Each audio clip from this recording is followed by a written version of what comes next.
Unit number 8 नाम लिखता हूँ एक बार पहले, बेलमेंट एंड प्लेज। हम पहले बेलमेंट पढ़ रहे हैं तो सिर्फ वही लिखता हूँ। एक एग्जांपल लेते हैं। मैंने, तुम लोग नए हो, तुमको तो नहीं पता, इन लोगों को पता है, जब मैं पढ़ा रहा हूँ उस टाइम पे लिखने का नहीं, सिर्फ सुनने का, बिकॉज ना आप सुन पाओगे और ना लिख पाओगे। एक ही काम करने का टाइम, मैं लिखने का टाइम दूंगा अलग से। मैंने अपना कार सर्विस में दिया। सूर्या खाली देखो आवाज़ नहीं आ रहा भाई, ठीक कर तेरा हेडफोन।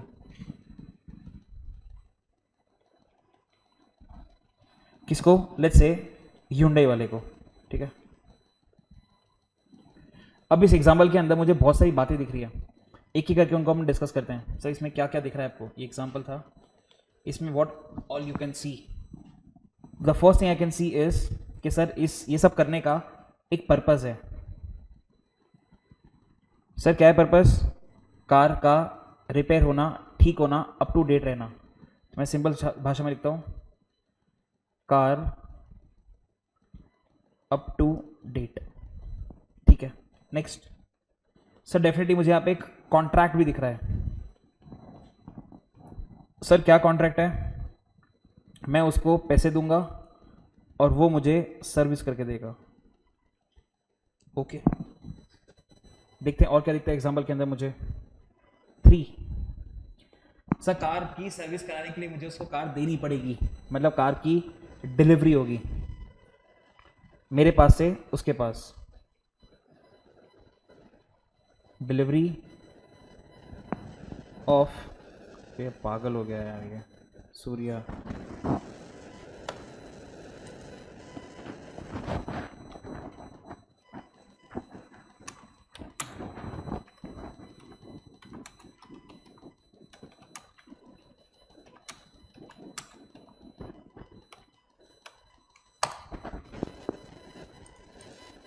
अब फोकस करते हैं।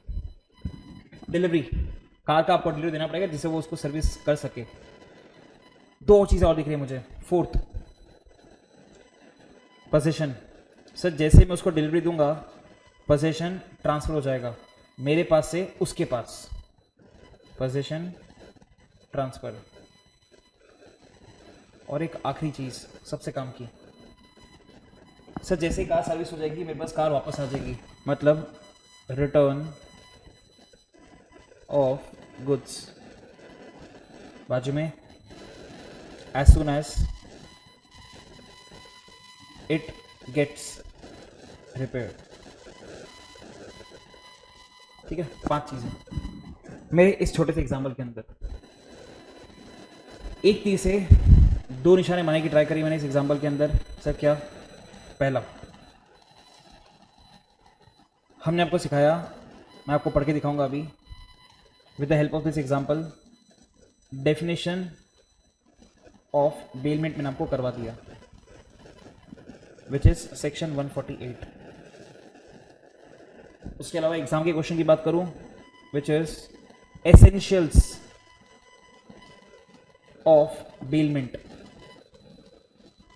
उसके अंदर 5 पॉइंट्स हैं, मैं आपको वो 5 भी करवा दिया एक एग्जाम्पल के थ्रू, ठीक है। आता वापस यहाँ पे एक बार बुक में जाते हैं, देख बेलमेंट हीरा। एक मिनट फटक से आते पहले एसेंशियल्स के ऊपर, सिर्फ हेड पॉइंट देख रहा हूँ, मतलब नहीं समझाया मैंने अब तक। एसेंशियल एलिमेंट्स, ठीक है। उसके अंदर हमारा सीक्वेंस में पहला ये रहा सर पर्पस, ये रहा सर कॉन्ट्रैक्ट, ये रहा डिलीवरी, ये रहा पोजीशन और ये रहा रिटर्न ऑफ गुड्स मेरे एग्जाम्पल के थ्रू, ठीक है। फिर उसके अलावा सेक्शन 148 जो मुझे एग्जाम में लिख कर आना पड़ेगा वो भी मुझे हो गया। बेलमेंट इज ये रहा सेक्शन 148। बेलमेंट इज, पहला पॉइंट आया, delivery of goods by one person to another for some purpose upon a contract. अभी मतलब नहीं सिखा रहा, मैं आपको रिकंसाइल करवा रहा हूँ। मैंने 2 चीजें कर ली। That a good shall when the purpose accomplished be returned. अगर मैं वापस यहाँ पे जाऊँ तो ऊपर समझ में आ गया बेलमेंट क्या होता है। ऑल्दो इसको हमने पढ़ा था, सर कहाँ पढ़ा था? Unit number 2, last topic, last page, ऊपर से छठा पॉइंट। और बोलो, तुम्हारे पास बुक है ना? अब तुम्हारे पास भी बेड़ो unit number 2 last topic section 25, उसके अंदर 7 पॉइंट है, उसमें ऊपर से छठा पॉइंट मिलेगा तुमको, बेलमेंट। निकाल जल्दी, तुमने पढ़ा नहीं है, इन लोगों ने पढ़ा हुआ है। हेलो, यूनिट नंबर 2 का second last page, left hand side आखिरी पॉइंट होगा। भैया second last page, left hand side आखिरी पॉइंट, मुझे याद है, छठे नंबर का पॉइंट है। मिल गया? हमने पढ़ा था यहाँ पे बेलमेंट। सर क्या पढ़ा था हमने यहाँ पे? वही जो मैं आपको यहाँ पढ़ा रहा हूँ, विच इज सिंपल भाषा में बात करें अगर, तो it is transfer of possession without transfer of ownership. आपको मैंने वही लिखवाया था पहले भी, अभी भी वही पढ़ा रहा हूँ मैं। तो आप अगर इस एग्जाम्पल को देखो ध्यान से, तो यू विल फाइंड कि सर हमने हमारी कार की पोजेशन दी है हुंडई वाले को, ओनरशिप नहीं दी है, वो हमारे पास ही है। वो कार को रिपेयर करेगा और कार वापस से मेरे पास आ जाएगी। यहाँ लिख देता हूँ आपके लिए पूरा, हुंडई सर्विस सेंटर लिख देता हूँ पूरा, सर्विस सेंटर, ठीक है। कार बहुत हो गया, सर्विस की जरूरत है, डन। कर लो कॉपी, फिर अपन थोड़ा टेक्निकल में जाते हैं। अभी तक मैंने चैप्टर स्टार्ट नहीं करा है, ठीक है, ऊपर ऊपर से पढ़ा रहा हूँ आपको, फटक से जूम आउट कर देता हूँ तो सभी लिख देंगे आराम से। मैं तुम्हारा पेपर का भी पूछ के आ जाता हूँ और बुक का भी पूछ के आ जाता हूँ।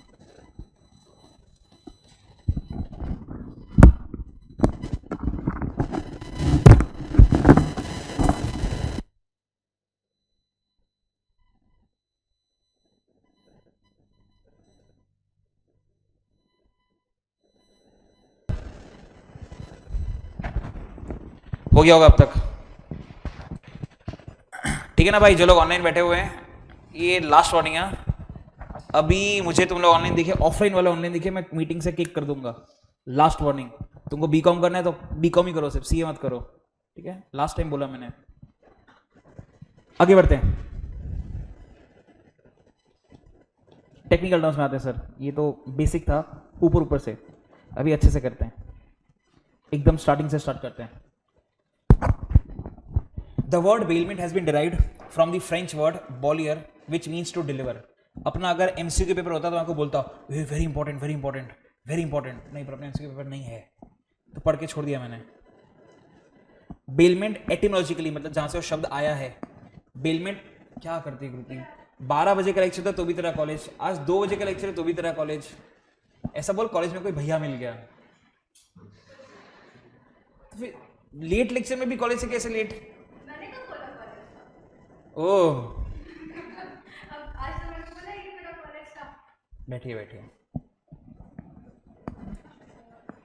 एज पर सेक्शन 1 पहले एटिमोलॉजिकली, हाँ, जहां से शब्द पैदा होता है उसको बोलते हैं एटिमोलॉजिकली, ठीक है? तो बेलमेंट शब्द पैदा हुआ है हैंडिंग ओवर मतलब उसका, एंड चेंज ऑफ पोजीशन उसका मतलब, ठीक है? तो बेलमेंट एटिमोलॉजिकली मींस हैंडिंग ओवर और चेंज ऑफ पोजीशन। वो तो हम ऑलरेडी पढ़ चुके, पोजीशन वाला पॉइंट। एग्जाम में दोनों लिख कर नहीं आना आपको, एग्जाम में आपको लिख कर आना है ये लिख कर आना एग्जाम में। जो 90% लोगों को समझ में आता है, 90, 100 नहीं, 90% मार्क करते हैं। एक बार जो समझ में आता है उसको मार्क करते हैं। बोलता है as per section 148 of the act, bailment is the delivery of goods by one person to another for some purpose upon a contract that the goods shall when the purpose is accomplished be returned. यहां तक हमको समझ में आता है कि sir bailment एक contract है जिसके अंदर एक पर्पस है, हमने माल सामने वाले को दिया और बाद में काम खत्म होने के बाद वो माल मुझे वापस दे देगा। वही इंग्लिश में लिखा हुआ है, तीसरी बार पढ़ रहा हूं मैं।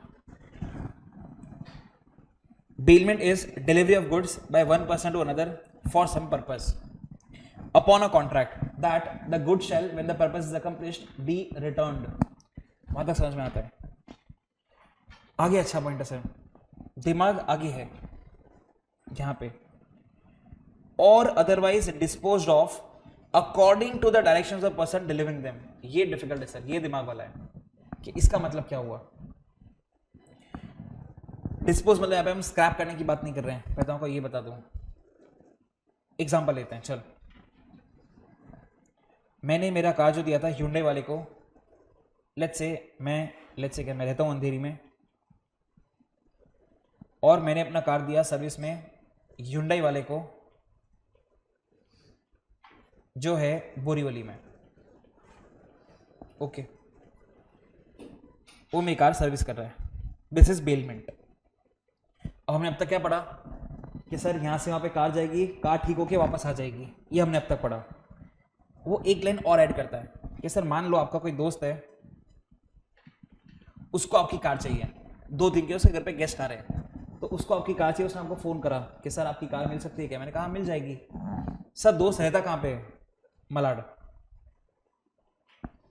अब कितना अजीब हो जाएगा कि सर पहले कार अंधेरी से बोरीवली जाएगी, फिर बोरीवली से अंधेरी जाएगी, फिर अंधेरी से मलाड जाएगी और फिर मलाड से वापस अंधेरी आएगी। क्या टाइम पास हो रहा है?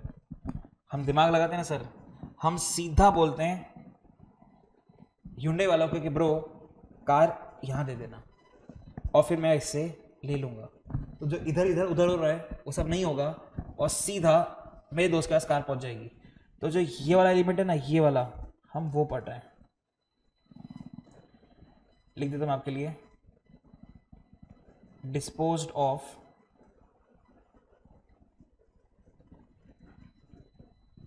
अकॉर्डिंग टू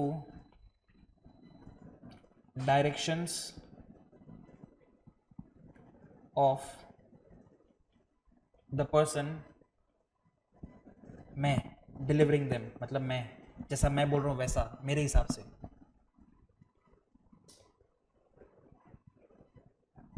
ब्रैकेट में अपने मैं वो भी लिख देता हूँ,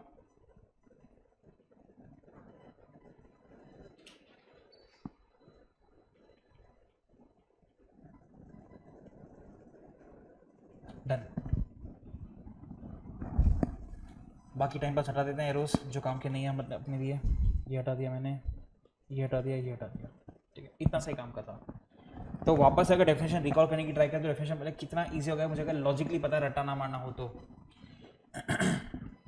That's as per section 148, bailment is delivery of the goods from one person to another for some purpose upon a contract that the good shall, when the purpose is accomplished, be returned or otherwise disposed of according to the direction of the person delivering them।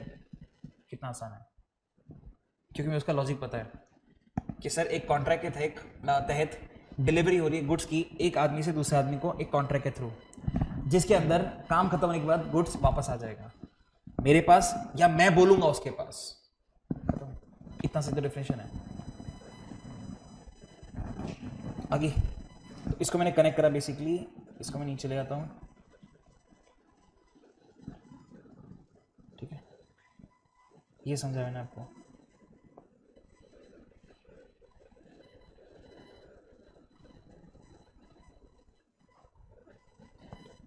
Easy PC. हम आगे बढ़ते हैं, यहाँ से arrow मार देते हैं आपके लिए। येलो वाले का मतलब ये रहा। आगे बात करते हैं पार्टीज टू बेलमेंट। वापस नया एग्जाम्पल बना लेते हैं। लेट्स से एक दिन आप लेक्चर नहीं आए तो आपके नोट्स इनकम्प्लीट हैं, तो ये लेट्स से मिस्टर एक्स, आप मिस्टर वाई, इसने आपको नोट्स दिए, ये भी बेलमेंट है सर। सर कैसे? पांचों चीज़ें सेटिस्फाई हो रही है। पर्पस है मिस्टर वाई की नोट्स खत्म हो जाए, कॉन्ट्रैक्ट है जैसे ही नोट्स खत्म हो जाएगी नोट्स वापस वो मांग सकता है और वो मांग के ही रहेगा क्योंकि नोट्स उसके हैं। सर पर यहाँ पे कंसीडरेशन तो है ही नहीं, वही तो हमने सेक्शन 25 में पढ़ा था, बेलमेंट बिना कंसीडरेशन के भी चलता है। वही तो आपने यूनिट नंबर 2 में पेज निकाला था, ठीक है। तो कंसीडरेशन की जरूरत ही नहीं है सर। तो पर्पस है, कॉन्ट्रैक्ट है, डिलीवरी हो रही है सर बुक्स की आपसे, उसके पास जा रही है, पोजीशन ट्रांसफर हो रहा है और जैसे ही उसका काम खत्म हो जाएगा रिटर्न भी हो जाएगा। पांचों चीजें सेटिस्फाई हो रही है, मतलब दिस इज बेलमेंट। तो आप अपने दोस्त को नोट्स दो, वो बेलमेंट होता है, ठीक है। नाउ हम वो नहीं पढ़ रहे, हम तो ये पढ़ रहे हैं कि सर बेलर कौन बेली कौन। हम लॉजिकली पढ़ते हैं, रट्टा क्या मारना। देख हमने 2-3 वर्ड पढ़ रखे हैं, उसकी बात करते हैं। हमने एक पढ़ रखा है समथिंग कॉल्ड प्रोमिसर, दूसरा सामने प्रोमिसी होता है। फिर आपने शायद 11th में पढ़ा होगा, तो समथिंग कॉल्ड एंडोर्सर, पढ़ा कि नहीं पढ़ा? पढ़ा होना चाहिए। एंडोर्सी, ठीक है। बाद में प्लेज के अंदर पॉनर, पॉनी, और कौन सा अच्छा याद है दिमाग में मेरे? एक तो very good, very good, transferor, transferee. एक तो जो पढ़ी रहे लिखी देता हूँ ना, बेलर, बेली, और कुछ मेरे को टोटल 7 पता है, 5 तो आ गए दिमाग में, 2 आ नहीं रहे मेरे दिमाग में। आपके दिमाग में कुछ आ रहा है? मेरे दिमाग में आ गया। ड्रॉर, ड्रॉई, पढ़ा कि नहीं पढ़ा? एक और कोई है अपने सिलेबस में, ठीक है ना? अच्छे से काम चला लेते हैं। अब देख, नोटिस करना इसके अंदर इंश्योरर का इंश्योर्ड होता है, नॉट इंश्योरी, इसलिए मैंने लिखा नहीं उसको। ये वो सब लोग हैं जहां से चीजों की शुरुआत हो रही है। देख नोटिस कर, वादा करने वाला प्रॉमिसर, सामने वाला प्रॉमिस, इसको वादा किया। इंस्ट्रूमेंट आगे पास करने वाला एंडोर्सर, गुड्स गिरवी रखने वाला पॉनर, ट्रांसफर करने वाला ट्रांसफरर, बिल ऑफ एक्सचेंज फाड़ने वाला ड्रॉर। तो सर इसका कौन होगा बेलर? फिर अकॉर्डिंगली मुझे बता दो, एक्स या वाई? बेवड़ो पांचों, बोलो जल्दी, कौन एक्स के वाई? इतने एग्जाम्पल दिए मैंने, सो सिंपल, सो ऑब्वियस कि सर एक्स बेलर बन जाएगा। जहां से चीजों की शुरुआत हो रही है उसके आगे अपन अर लगाते हैं, तो ये बेलर हो गया और सामने वाला बेली हो गया। तो रट्टा क्यों मारे फिर? ठीक है, बुक का पढ़ लेते एक बार। देख, bailor, the person delivering the goods. Bailee सामने वाला, the person to whom the goods are delivered. Very easy. Example दिए बहुत सारे, हमने देख लिया, पर फिर भी उसके पढ़ लेते एग्जाम्पल। मेरे को तो एग्जाम्पल 3 अच्छा लगता है सिर्फ। Goods given to a friend for his own use without any charge, no concession, फिर भी कॉन्ट्रैक्ट वैलिड है, क्योंकि बेलमेंट में कंसेशन जरूरी नहीं है। ठीक है, बाकी भी पढ़ लेते हैं। एग्जाम्पल 1 हमारा वाला ही है। X delivers his car for repair to Y. X is the bailor, Y is the bailee. X delivers a piece of cloth to Y, a tailor, to be stitched into a suit. It is a contract of bailment. और नीचे भी हुए delivery of goods. ठीक है, फिर हम यहां पे आ गए सर, एसेंशियल एलिमेंट्स। 5 में से 3 इजी हैं, उन इजी की बात कर लेते हैं। Starting with purpose. The goods are delivered for some purpose. The purpose may be express or implied. Express मतलब बोलकर, implied मतलब समझकर। Contract. Bailment is based upon a contract. The contract may be express or implied. आगे देख, मैं कब से चिल्ला चिल्ला के बोल रहा हूं, ये अगला वाला point. No consideration is necessary to create a valid contract of payment. ठीक है, no consideration। आपको समझ में नहीं आएगा express implied का मतलब, आप लोगों को समझा देता हूं, ये लोग तो पढ़े हुए हैं। एक्सेप्ट का मतलब होता है, लिख देता हूं मैं आपके लिए, with the use of words. मतलब या तो वर्बल या तो रिटन, ये एक्सप्रेस का मतलब होता है। ठीक है, इम्प्लाइड का मतलब without the use of words. Example है इसका इम्प्लाइड का, आपके घर में एक बेलन पड़ा हुआ है, पता दिमाग में बेलन ही आया, पता नहीं क्यों। आज तुम्हें खाना भी नहीं बनाया, आपके किचन के अंदर बेलन पड़ा हुआ है। आपका जो नेबर था वो अंदर आया, उसने देखा कि आप बिजी हो, कहीं पे कुछ काम कर रहे हो। वो किचन में गए, उसने आपका बेलन उठाया और चला गया। ऑब्वियसली चोरी तो नहीं करी। इसका मतलब क्या होगा कि बस कुछ काम होगा, यूज करेगा और फिर मुझे वापस दे देगा। तो ये इम्प्लाइड हो गया ना, without the use of words. ठीक है, तो या तो एक्सप्रेस हो सकता है या तो इम्प्लाइड हो सकता है। ठीक है, तो 2 आसान पॉइंट, कॉन्ट्रैक्ट, पर्पस। ठीक है, आगे बात करते हैं, एक और इजी पॉइंट कर लेते हैं, return of goods.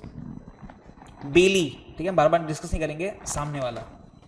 Bailey is obliged, obliged मतलब liability. Bailee is obliged to return the goods physically to the bailor. काम खत्म हो जाए या वक्त खत्म हो जाए तो आप वापस दे देना। सर ऐसा क्यों बोला, काम खत्म हो जाए, वक्त खत्म हो जाए? एग्जांपल लेते हैं। देख, दो चीज़ें हो सकती है। हमने जो एग्जांपल किया जिसके अंदर हमने हमारी कार दी रिपेयर में Hyundai वाले को, उसमें बेलमेंट कब खत्म होगा? जब काम खत्म होगा, मतलब कार रिपेयर हो जाएगी। मैंने जूम कार वाले से कार हायर पे ली, पता होगा ना जूम कार, गरीबों, जूम कार नहीं पता? कार भाड़े पे लेते अपन, हाँ, हायर पे ली, आपने उसको पे करा 20,000 रुपये 7 दिन के लिए। कितना सिंपल है। सेकंड केस में बेलमेंट खत्म होगा 7 दिन बाद।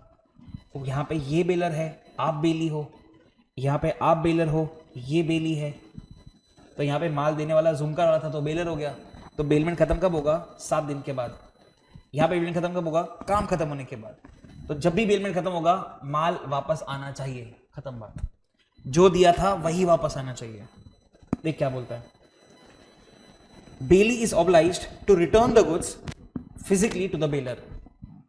The goods should be returned in the same form as given or may be altered as per baler's direction.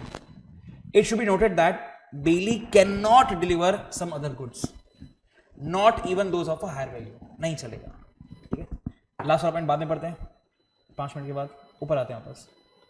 तो हमारा रिटर्न ऑफ गुड्स भी हो गया, ठीक है। एक और आसान कर लेते हैं, delivery. It involves delivery of goods from one person to another for some purpose. Bailment is only for movable goods and never for immovable goods or money. The delivery of the possession of the goods is of the following kinds. बोलते हैं दो तरह की delivery होती है sir. एक first type is actual delivery, जो मेरे एग्जाम्पल में था कि मैं कार चला के लेकर गया Hyundai के पास और जाके उसको कार दे दी, उसको बोलते हैं एक्चुअल डिलीवरी। सर सभी तो हो सकता है अपने घर पे बुलाया और मेरे कार की चाबी दे दी, वो भी तो डिलीवरी हुई ना। चाबी देना मतलब कार देना, तो उसको बोलते हैं कंस्ट्रक्टिव। कंस्ट्रक्टिव मतलब मान लेना, to assume, that is constructive. तो एक्चुअल डिलीवरी के अंदर क्या बोलता है? When goods are physically handed over to the bailee by the bailor. Example, delivery of car for repair to workshop. Second एक कंस्ट्रक्टिव डिलीवरी के अंदर when delivery is made by doing anything that has the effect of putting the goods, ठीक है, that has the effect of putting the goods in possession of the bailee. Example देखते ना, delivery of the key of car to workshop dealer for repair. कितना ज्यादा simple है। तो delivery दो प्रकार की, फिजिकल या कंस्ट्रक्टिव। फिजिकल मतलब एक्चुअल। ये भी आसान था। जो लाइन मुझे अच्छी लगी वो ये बीच वाली लाइन थी sir, this one. Bailment is only for movable goods and never for immovable goods और मनी। तो इसमें बेलमेंट नहीं होता, इसमें बेलमेंट नहीं होता, ठीक है। आगे बात करते हैं। वो तो आप वैसे भी समझ सकते थे यार। मुझे एक बात बता, अगर इमूवेबल गुड्स है मतलब कोई फैक्ट्री हो गई, ज़मीन हो गई, बिल्डिंग हो गई, उसका तो वैसे भी डिलीवरी नहीं हो सकता ना। अरे वो तो जाए, वो तो वहीं रहेगा ना, उसका डिलीवरी वैसे भी नहीं हो, तो बेलमेंट वैसे भी नहीं हो सकता। तो bailment is not for immovable goods और मनी। इससे मैंने नीचे वाला एग्जाम्पल नहीं पढ़ा था, लेकिन अब पढ़ता हूँ। उसका एग्जाम्पल ही रॉन्ग है, ICAI का। उसने कितना पहले तो टट्टी एग्जाम्पल दिया आपको। Deposit of money in a bank is not bailment since the money return by the bank would not be identical currency notes. मतलब हम जो बैंक में जमा करते हैं उसका जो सीरियल नंबर होगा और जब हम विड्रॉ करेंगे उसका सीरियल नंबर दोनों अलग होगा। अबे छपरी, एक बात समझ, जब मनी का बेलमेंट ही नहीं होता तो एग्जाम्पल ही वाहियात हो गया ना, ठीक है। पर हमको ध्यान रखना है वो इस बुक में दिया हुआ है। तो एग्जाम में ऐसा क्वेश्चन आता है कि बेलमेंट है कि नहीं, तो आप लिख कर आओगे बेलमेंट नहीं है, ठीक है। हम आते हैं डिफिकल्ट पॉइंट के ऊपर, जो मैंने आखिरी के लिए रखा हुआ था, विच इज पोजीशन। एक बहुत प्यारा एग्जाम्पल दिया है बुक के अंदर, जो एग्जाम में भी आ चुका है, 2 मार्क का। ट्राई करते हैं अपन को समझ में आता है कि नहीं आता, ठीक है। Let's say this is you. आपने अपनी गोल्ड ज्वेलरी, गोल्ड रखते हैं अपन, बैंक में जमा किया, ठीक है। क्या कर रही है बेबी, क्या कर रही है, ये लोग करें, मेरे को समझ में भी आता है। बच्चे हैं अपन, तो बुढ़े हो गए ना रे, 3 महीने हो गए अपन को साथ में। क्या लिख रही है पागल की जैसे, वो भी इतनी छोटी पेंसिल की, उसको दिख भी नहीं रही मेरे को। तो इससे बड़ी नहीं मिली तेरे को पेंसिल, इससे भी बड़ी है। वाह दीदी वाह। बैंक लॉकर, देखा इसमें बोल दो गरीब। हमने गोल्ड जमा किया बैंक लॉकर के अंदर। The question that we are asking is, और एग्जाम में भी आ चुका है कि सर ये बेलमेंट है कि नहीं। अब तुरंत हाँ या ना नहीं बोल सकते, आपको पांचों पॉइंट इमेजिन करने ही पड़ेंगे। वो पांचों चीज़ हो रही है तो बेलमेंट है, एक भी चीज़ नहीं हो रही तो बेलमेंट नहीं है। हम वो पांचों चीज़ को इमेजिन करते हैं। सबसे पहला पॉइंट था पर्पस।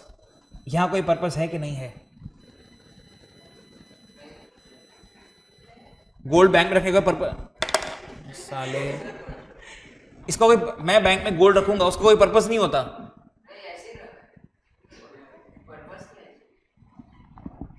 ला तेरी मम्मी को फोन कर एक बार। अरे उसमें मजाक नहीं करो, सही बोल रहा हूं। तुम्हारा गोल्ड होगा ना बैंक के अंदर। ये माइग्रेन बताओ उसको, पर्पस पर्पस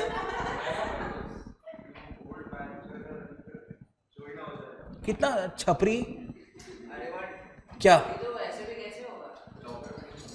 तुम्हें तेरे घर का एड्रेस दे और एक दिन रात को घर खुला रखना, मैं तेरे को बता दो कैसे चोरी होता है। बोल, 2 आदमी भेजूंगा नाला सोपारा से, गोल्ड नहीं तेरा बाइक कार सब चुरा लेंगे। तो खाली एड्रेस दे मेरे को तेरा, चल। या एडमिशन की रिसीट से ले लूंगा तेरा एड्रेस। यहाँ होगा ना तेरा एड्रेस लिखा होगा ना तूने, यहाँ रिसीट में एडमिशन लिया होगा तब।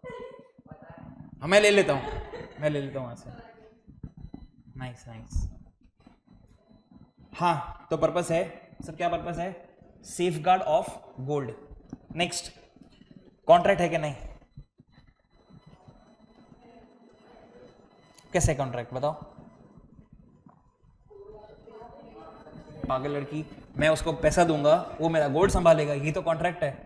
तो कॉन्ट्रैक्ट भी है सर, हम आपको पैसा देंगे, रेंट बोलते ना, लॉकर का रेंट, और आप हमारा सोना संभाल के रखोगे। ठीक है, नेक्स्ट पे आते हैं। डिलीवरी है कि नहीं है? नहीं, कोई एक तो बोला नहीं है। कौन सा नहीं है वाला? इन दो में से कोई एक बोला था नहीं है। तू बोला था? कौन सा गांजा पीता है? नहीं मुझे भी पीना है इसलिए बोल रहा हूँ। मतलब मेरे पास से गोल्ड बैंक के पास जा ही नहीं रहा है, डिलीवरी नहीं है। किसी बातें कर रहे हैं। किसी ने तो नो बोला, तुम दो में से कोई एक था। इनमें से तो नहीं होगा कोई। नहीं, लड़के की आवाज थी, लड़के की आवाज थी। 100% डिलीवरी हो रही है सर, आपके पास से गोल्ड बैंक के पास जा रहा है। फिर क्वेश्चन आता है सर रिटर्न ऑफ गुड्स हो रहा है कि नहीं होगा? ऑब्वियसली होगा। लास्ट पॉइंट जिसकी वजह से आपका आंसर चेंज होना चाहिए। अब पोजीशन मैं बोल रहा हूं नहीं हो रहा। सर क्यों? अरे डिलीवरी हो गया, माल उसके पास है, पर उसकी चाबी तो आपके पास है ना, कंट्रोल तो आपके पास है ना। तो ऑल्दो आपका गोल्ड पड़ा वहां पे है, पर पोजीशन आपके पास ही मानी जाएगी बिकॉज चाबी आपके पास है। This is as good as आपने Hyundai को कार दी थी सर्विस में, पर चाबी आपके पास ही है, तो क्या करेगा उसका? ठीक है, कंट्रोल आपके हाथ में है, मतलब पोजीशन ट्रांसफर नहीं हुआ है, मतलब बेलमेंट नहीं है। देख मैं पढ़ता हूं एग्जाम वाला क्वेश्चन, ये रहा। डिपॉजिटिंग, मार्क भी कर लेते हैं आपके लिए एक बार। Depositing ornaments in a bank locker is not bailment because ornaments are kept in a locker whose key are still with the owner and not with the bank. The ornaments are in possession of the owner though they are kept in locker at the bank. Possession अपने पास ही माना जाएगा। तो very important question, 2 mark का, already exam में आ चुका है। ठीक है, ऊपर वाला पढ़ लेते हैं अब। In bailment possession of goods changes. Change of possession can happen by physical delivery और बाय एन एक्शन, मतलब वही कंस्ट्रक्टेड डिलीवरी, और by an action which has the effect of placing the goods in possession of the bailee. The change of possession does not lead to change in ownership. ये रहा sir, हम तो notes में आपको कितना पहले लिखवा चुके हैं चीज।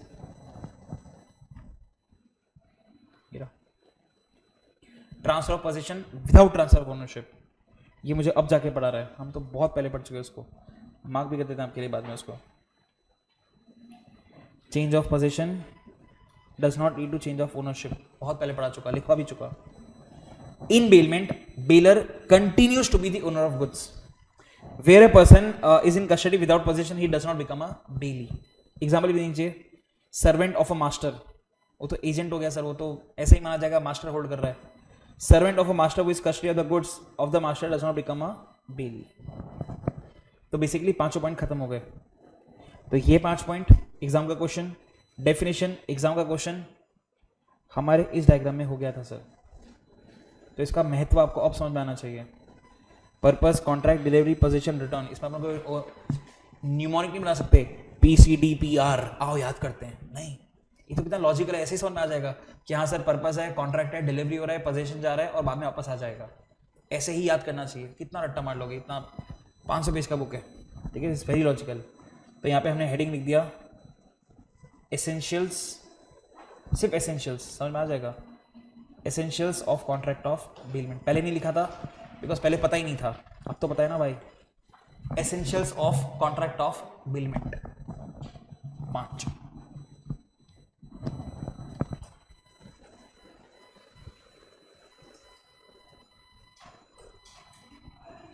आगे बढ़ रहा हूं, नोट्स में लिख लेते हैं, तुम बाद में हगोगे मुझे पता ही है,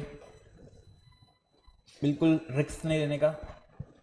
2 लाइन ही है, मैं लिख ही देता हूं आपके लिए।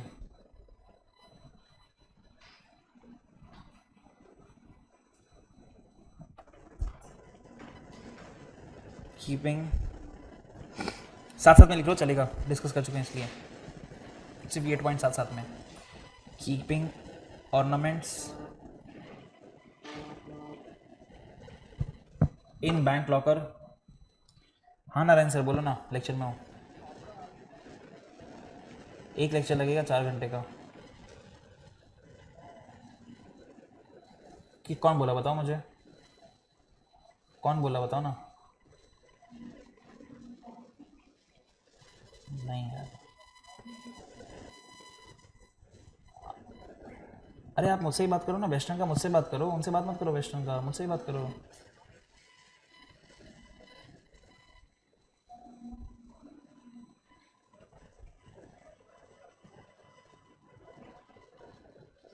नहीं नहीं नहीं,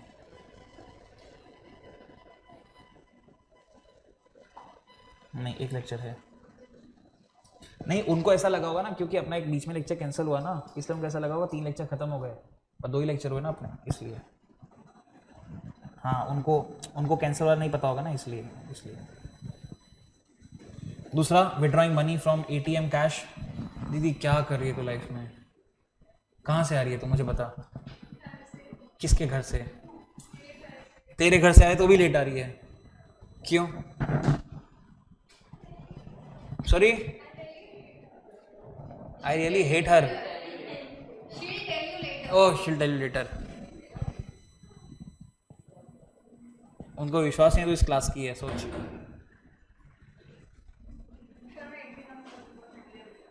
जैकेट पे लेके आने का,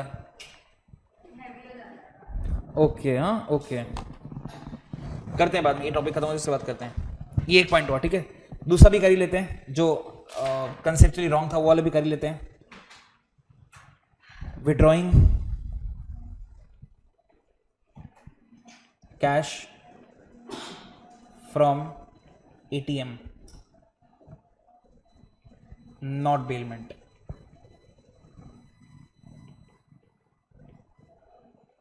दो तीन मुझे और डिस्कस करने, हाई लेवल के क्वेश्चंस, देखते हैं आपको आता है कि नहीं आता। बुक का एक और एग्जाम्पल भी था ना, वो भी लिख लेते हैं, मास्टर सर्वेंट वाला, ये वाला भी लिख ही लेते हैं।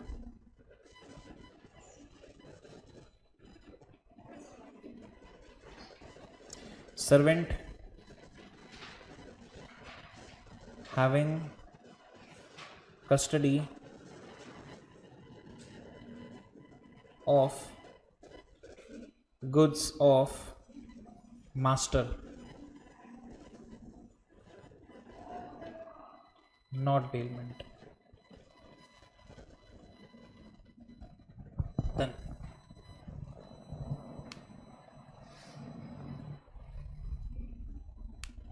हो गया।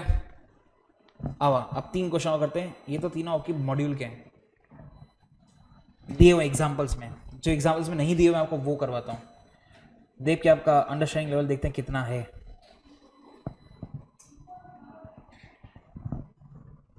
हाँ दीदी आपसे बात करते हैं, सेकंड बेंच।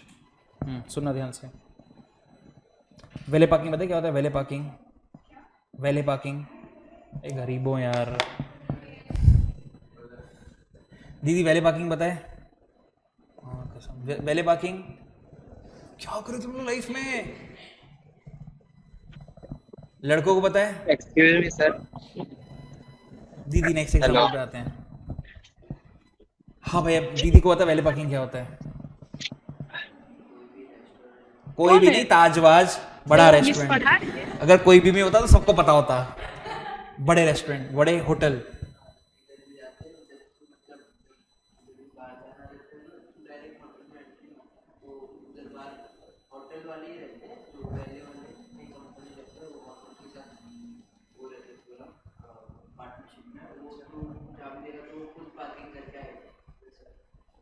मैं देता हूँ। नहीं, उसने रॉन्ग नहीं बोला, पर बहुत कंफ्यूज कर दिया बेचारी को। ऑलरेडी नहीं तो और कंफ्यूज हो गई, क्या बोल रहा है पता नहीं बेवड़ा। दीदी सुन, सपोज तो गई तनिष्क में, ठीक है, ताजवाज भाड़ में जाए, तनिष्क गई, ठीक है, तेरा फाउंडेशन रिजल्ट आया, तू पास हो गई, तो वहाँ जाके तूने एक नेकलेस परचेज करना था, तनिष्क गई। अब जो तनिष्क में कार लेके जाएगी ना, तो अपन को ऐसा ट्रीट करा जाता है कि आप हमारे गेस्ट हो, तो कार की पार्किंग का झंझट अपने सर पे नहीं होता। आप तनिष्क के बाहर जाओ, कार से उतर जाओ, उसका तनिष्क आदमी आएगा और आपकी कार जाके पार्क करके आएगा। हाँ हाँ, वैले पार्किंग। बाकी को पता था? गरीब लड़को तुमको तो पता था ना? हाँ, तो वैले पार्किंग करी आपने, valet parking at Tanishq,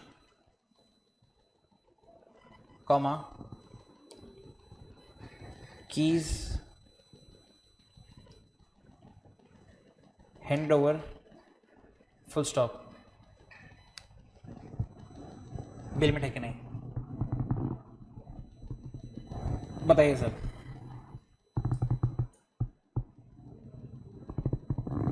last में आपसे शुरू करते हैं। बेल में है कि नहीं? हाँ कि ना मेंशन, फटाक से जवाब देना, हाँ कि ना। नहीं पता, बाजू में सर, हाँ कि ना। सॉरी, क्या बोला? नहीं, हाँ। आगे दीदी, नहीं पता, नहीं लग रहा है, ओके। आगे बाजू में, सॉरी, लास्ट बेंच, आगे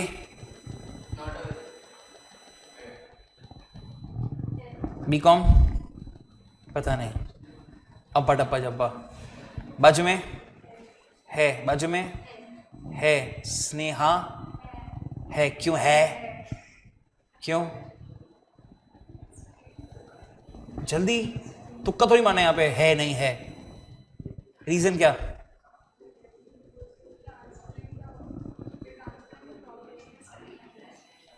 तो बिलमेंट हो गया। I want proper reason. हाँ, लास्ट बेंच क्यों है?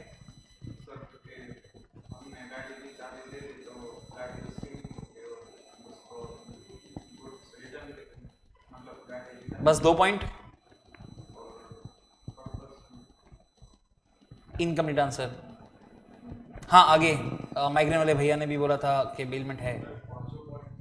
बताओ पांचों पॉइंट। ओके ओके, क्योंकि चाबी जा रही है।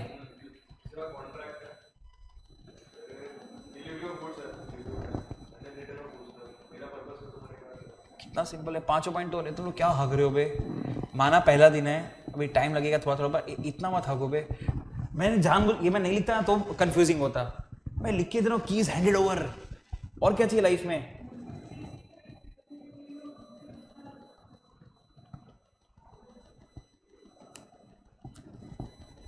यहां पे रीजन था पोजीशन नहीं जा रहा,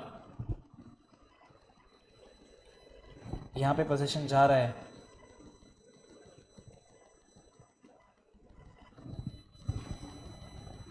आगे सेकेंड चैप्टर यूनिट 8। ये अंकित कौन है? अंकित ठाकुर अपना नहीं है क्या कोई? तो मीटिंग से किक करता हूँ इसको मैं। सॉरी, तो तुम लोग जानते हो ना अंकित को? तुम भी नहीं जानते? ओ अंकित भाई, कौन तू? कौन बे? आवाज नहीं आ रही तो टाइप करना पड़ेगा। I can not listen to you. मतलब मैं जानता नहीं, उसे पूछ रहा हूँ। हाँ, नेक्स्ट पे आते हैं। एक और अच्छा क्वेश्चन करते हैं, चल देखते हैं आप कितना हक सकते हो।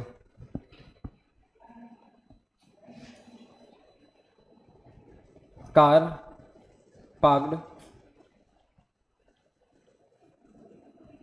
इन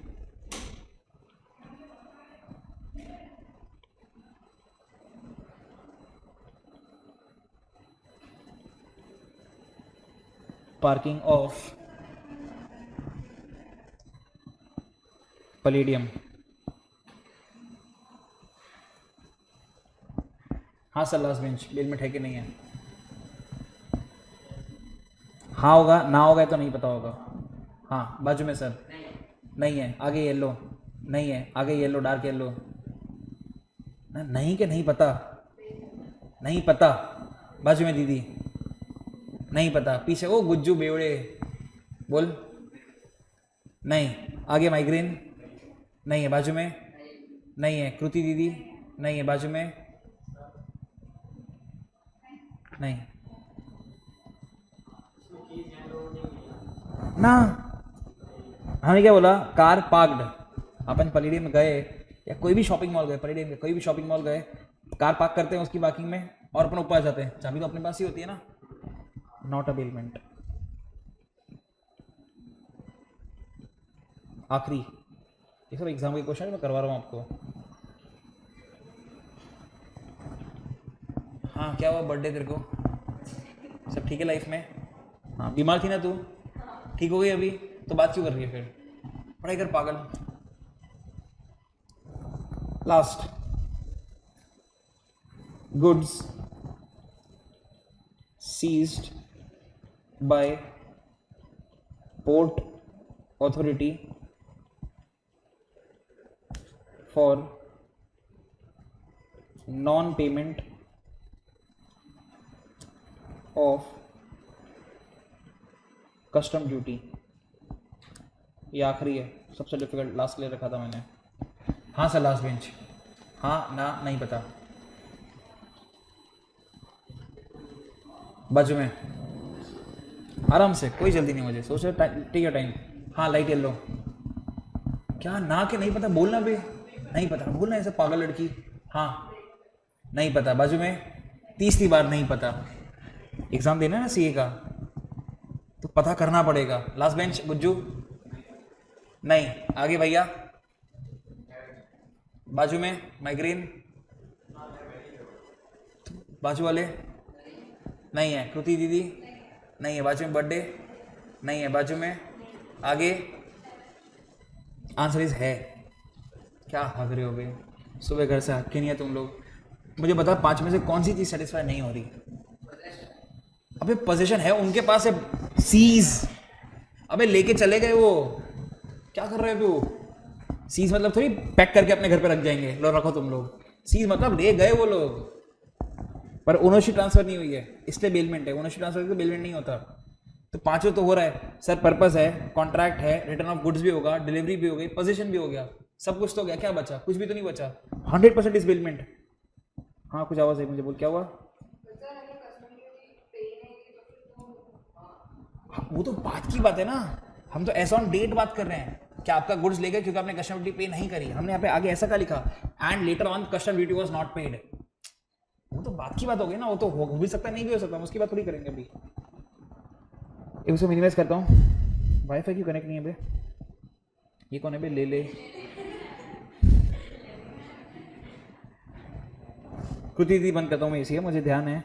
एक मिनट टॉपिक खत्म होने का वेट कर रहा हूँ। Let me just connect my hotspot.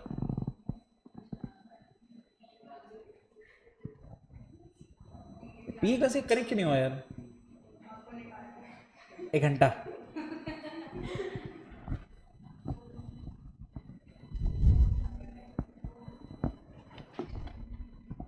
ये देख, सफारी में गए, फटाक से हमने ओपन किया ICAI BOS के अंदर स्टडी मटेरियल के अंदर फाउंडेशन में इंग्लिश मीडियम पेपर नंबर 2 चलना वे। पेपर नंबर 2 के अंदर मॉड्यूल के अंदर कॉन्ट्रैक्ट के अंदर यूनिट नंबर 8 के अंदर चैप्टर खत्म होगा, उसके अंदर example number 1।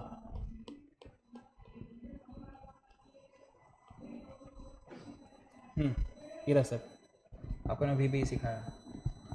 Examine whether the following constitute a contract of bailment under the provisions of the Indian Contract Act 1972। पहला हमारा वो वाला पॉइंट, पलेडियम वाला। देख क्या बोलता है, V parks his car at a parking lot, locks it and keeps the keys with himself. तो बेलमेंट होगा कि नहीं होगा? दीदी अभी पता पड़ा कि अभी भी डोंट नो? पता पड़ा ना? हाँ. सेकेंड जो मैंने पढ़ा आपको, seizure of goods by customs authority.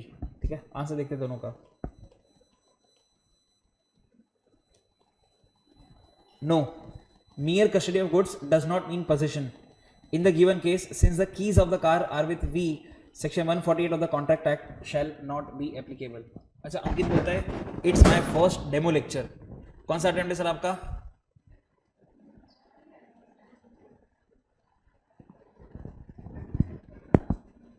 जनवरी होगा ना?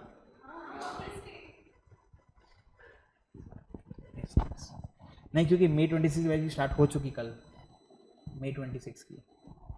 अब जो लोग इस साल 12th देंगे उनका बैच भी स्टार्ट हो चुका. Second, yes, the possession of the goods is transferred to the custom authorities, therefore bailment exists and 148 is applicable. तो आपको इन्हें 2 एक्स्ट्रा पॉइंट करवा दिए.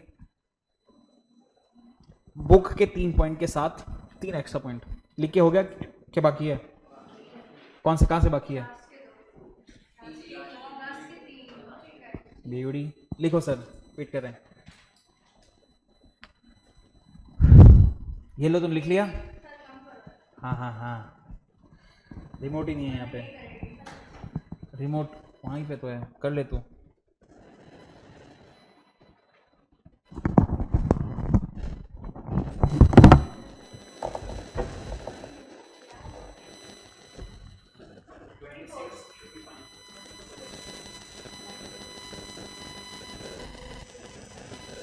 क्वेश्चन बन सकता है. सो हमने उसका पहले से प्रिपरेशन कर लिया.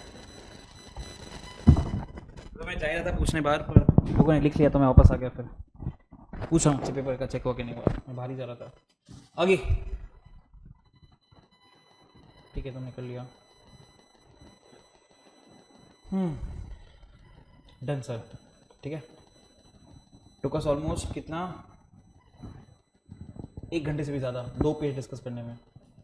इतना डीप में पड़ा उसको पढ़ने, तो एग्जाम में हक के मत आना. फिर यहाँ पे आते हैं टाइप्स ऑफ बेलमेंट.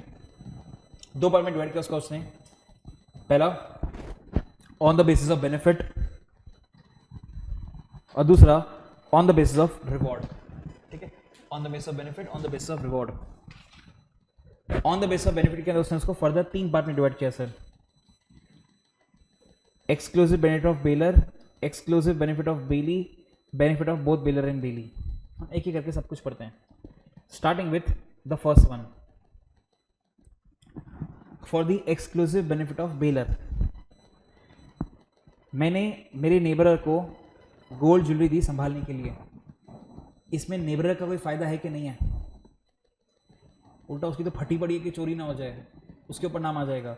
पर मेरा फायदा ही फायदा है. रादर आई वुड से सिर्फ मेरा ही फायदा है, उसका फायदा नहीं है. वही तो पॉइंट है. For the exclusive benefit of bailor, the delivery of some valuables to neighbour for safe custody without charge. Second, for the exclusive, तुम पढ़ चुके ऑलरेडी सर. आपने अपने नोट्स अपने दोस्त को दिए, आपका कोई फायदा नहीं है, सिर्फ उसका ही फायदा है. That is exclusive benefit of bailee. तो बोलता है the lending of bicycle to a friend for his use without charge. Last, ये भी कर चुके हैं. Benefit of bailor and bailee both, giving a watch for repair. हम कार रिपेयर बोला था. ठीक है, नीचे आते हैं. On the basis of reward, bailment can be classified into 2 types. लगेगा ऐसे देखिए भारी वर्ड है, पर भारी वर्ड है नहीं. उसमें पहला पॉइंट बोलता है ग्रेटिट्यूअस बेलमेंट. ग्रेटिट्यूअस मतलब दया भावना, लव एंड अफेक्शन. नॉन ग्रेटिट्यूअस मतलब धंधा, बिजनेस. तो यहाँ पे ग्रेटिट्यूअस मतलब प्यार और दिस इज बिजनेस. ग्रेटिट्यूअस में बोलता है the word gratuitous means free of charge. So a gratuitous bailment is an, बाद में उठाना. So gratuitous bailment is when the provider of service does it gratuitously, that is free of charge. Such bailment would be either for exclusion of bailer or bailee. फिर धंधे पे आते हैं. Non gratuitous bailment means when both the parties get some benefit, that is bailment for benefit of bailer and bailee both. ठीक है, ये तो आप खुद भी पढ़ सकते थे, हम दिमाग लगाते हैं सर, जो आप खुद नहीं लगा पाओगे क्योंकि आप पहली बार पढ़ रहे हो। मैं तो 10वीं बार पढ़ रहा हूँ, मैं को दिमाग लगाता हूँ। देखना, रिकंसिडर करता हूँ, दो चीज़ें, एक आसान एक हार्ड। यहाँ लिखा था विदाउट चार्ज, विदाउट चार्ज, मतलब मैं बोल सकता हूँ gratuitous, exclusive benefit of bailor, exclusive benefit of bailee. इसको रिकंसाइल करता हूँ इसके साथ, either for exclusive benefit of bailor और exclusive benefit of bailee. Reconcile करा सिंपल, ऊपर जो ग्रेटिट्यूस थे उनको नीचे वैसे मैच करा, फिर एक दूसरा देख, बेनिफिट ऑफ बेलर एंड बेली म्हणजे धंधा नॉन ग्रेटिट्यूस, और ये यहाँ लिखा हुआ है benefit of both bailor and bailee non gratuitous के अंदर। एक और रिकंसिलेशन करते हैं, डिफिकल्ट वाला जो आप खुद नहीं पकड़ पाओगे कभी भी। एक शब्द का डिफरेंस है सर, और एंड। अगर सिर्फ एक जन का फायदा हो रहा है मतलब वो धंधा नहीं है, वो ग्रेटिट्यूस है। अगर दोनों का फायदा हो रहा है मतलब वो धंधा है। तो अगर मैं रिपेयर में दे रहा हूँ तो मेरा भी फायदा है, उसका भी फायदा है, मतलब वो धंधा है। It is business non gratuitous for the benefit of both bailor and bailee. अगर सिर्फ आपका फायदा है या फिर सिर्फ मेरा फायदा है तो वो धंधा नहीं है सर, ग्रेटिट्यूस। इतना सिंपल है, ठीक है। सिर्फ रिकंसिडर कर, मैंने कुछ खास खड़ा नहीं वहाँ पे। ओके, आगे बात करते हैं, एक एग्जांपल लेते हैं। ये लिखा हमने, एग्जांपल लेते हैं।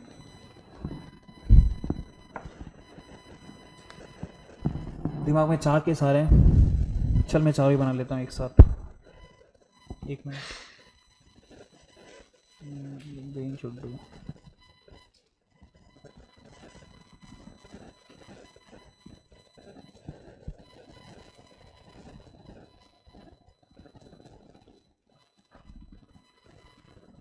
ठीक है,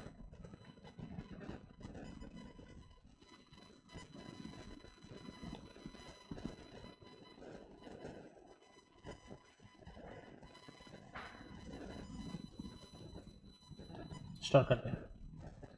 एग्जाम्पल लेते हैं।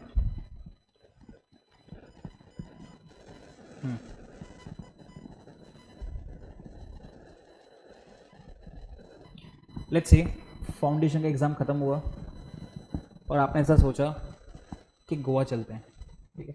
इन चारों ने सोचा, ठीक है, गोवा चलते हैं गर्ल्स ट्रिप पे। अब जाने के बहुत सारे ऑप्शन है अपने पास, flight, train, road trip. Flight में एक ही प्रॉब्लम है, आपको तो मान के चलो नहीं पता होगा।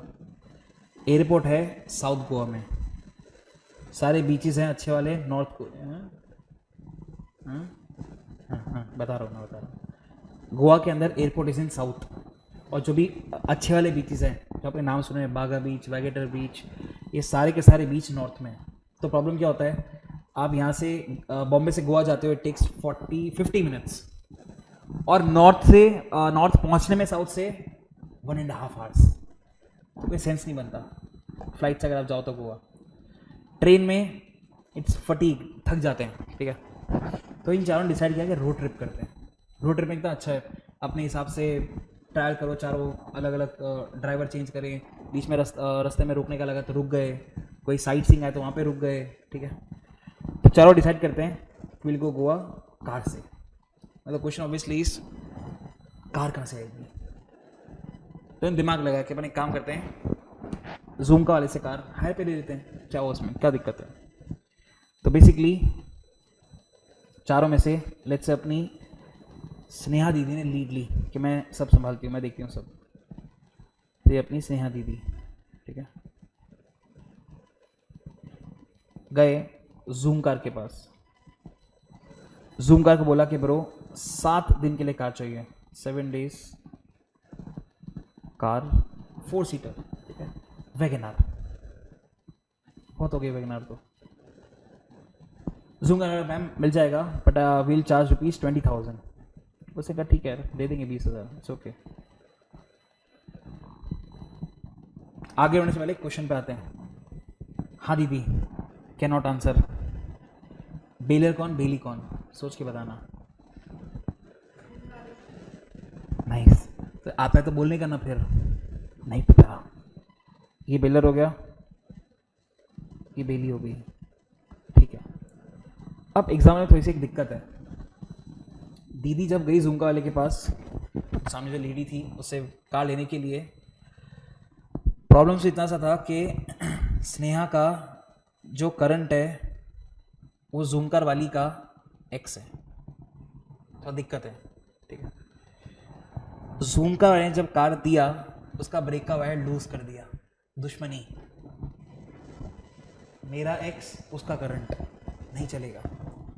तो आउट ऑफ खुन्नस हुआ सिर्फ इतना सा कि यहाँ से यहाँ पे कार गई, यहाँ से यहाँ पे कार गई, जिसका ब्रेक फेल था, लूज था brake wire, brake wire loose था। और जूमका वाले को ये पता था कि ब्रेक का वायर लूज है, क्योंकि उसने करके दिया था लूज, कि दीदी का सीधा ऊपर, ठीक है, नोइंगली। अब जब दीदी वहाँ से कार लेकर गई, उस टाइम तो कार अच्छी चल रही थी ऑब्वियसली, स्टार्टिंग में तो जैसे लोग आगे गए, रास्ते में लोनावाला आया। दे थॉट के यार मस्त रुकते हैं, मस्का बन चाय सुट्टा मारते हैं आराम से। ब्रेक मारा, लगा ही नहीं। इन लोगों का मस्का बन हो गया, पिचक गए मस्त, मरे नहीं, जिंदा है, हॉस्पिटल में गए, थैंक्स। और 10 लाख का हॉस्पिटल का बिल आया सर।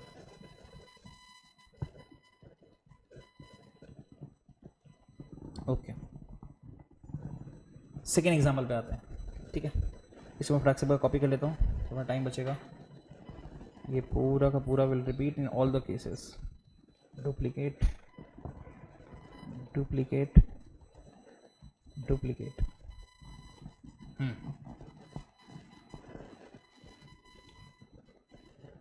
सेकेंड केस पे आते हैं। इस बार सीन अलग था। जो स्नेहा का एक्स है वो जूमका वाले का भी एक्स था, दुश्मन का दुश्मन दोस्त। तो इस बार हमने वो कोई नाटक नहीं करे, ब्रेक के वायर लूज करने वाले, हमने उनको दे दी कार अच्छी वाली एक। Unknowing to both the parties, brake के वायर तो लूज थे, बट उसको बेचारे को पता नहीं था, उसने जानबूझ के नहीं करा था ना, उसको पता था। मतलब मैं यहाँ पे लिख रहा हूँ, not known to bailor. Third case पे आते हैं। इनमें थोड़ा दिमाग होगा चारों में, तो लोग सोचेंगे कि ये 20,000 का खर्चा क्यों करने का है। विश्वास सर के पास 4 कार है, उसमें से कोई कार ले लेते हैं, बेवड़ा चारों एक साथ तो चलाएगा नहीं ना, तो एक तो ले ही सकते हैं।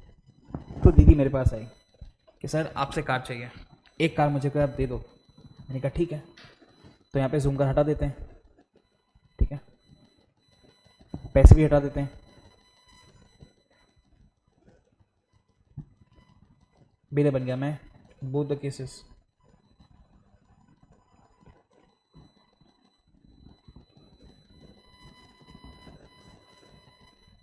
ओके, आगे। अब जब मैं कार देने लगा तो मुझे एकदम से याद आया कि जब मैं फाउंडेशन में पढ़ा रहा था उस टाइम पे इन्होंने मुझे कितना परेशान किया, कितना परेशान किया। लेक्चर में 1.25 घंटा लेट आने का, लेक्चर के बीच में पता नहीं अजीब अजीब आवाज़ें करने की, चिड़िया की, पता नहीं क्या क्या। मुझे लगा यही टाइम बदला लेने का, और मैंने जानबूझ के ब्रेक का वायर लूज कर दिया कि दीदी को सबक सिखाएंगे, ठीक है। तो वो तो कोलेटरल डैमेज है ना, that is a collateral damage. तो कार दिया जानबूझ के वायर लूज करके, हुआ वही, लोनावाला जाए थे, ब्रेक मारा, लगा नहीं, मस्का बन खाना था, खुद का मस्का बन हो गया और सीधा हॉस्पिटल गए, 10 लाख का बिल सर। लास्ट केस, इसके अंदर मैं कहाँ ऐसे सब करूँगा जानबूझ के ब्रेक का वायर लूज करने का। आए मेरे पास, मैंने बोला यार 4 का है, तुमको जो चाहिए तुम ले जाओ, बस 1 हफ्ते बाद वापस दे देना, बिकॉज फिर मैं खुद चलाऊँगा उसको। तो ले गए वहाँ से एक कार, वैगनर ही, बट मैंने इस बार कुछ नहीं करा सर, ब्रेक का वायर लूज, मतलब मुझे भी नहीं पता था, बट क्योंकि 4 कार है, चारों कार चलती नहीं है, तो ठीक है, एक का वायर लूज था थोड़ा सा, not known to baler.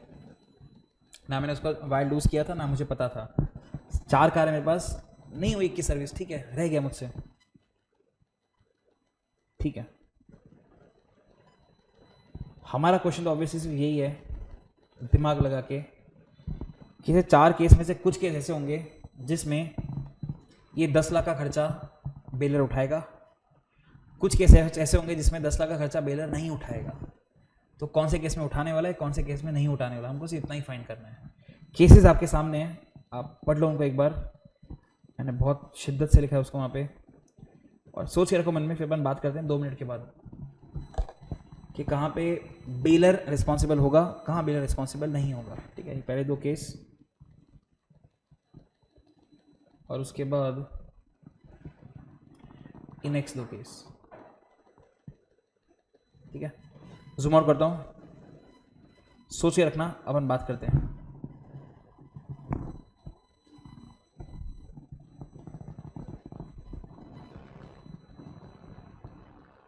I'll wait 30 seconds, कोई जल्दी नहीं।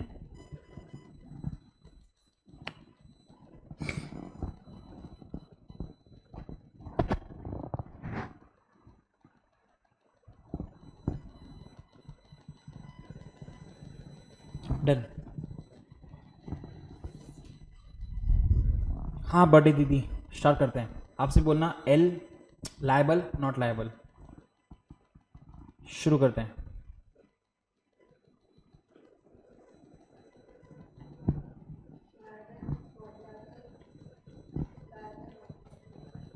ओके हाँ sir, last bench. Liable liable, फिर not liable not liable, okay. हाँ डार्क येलो, क्या लगता है आपको?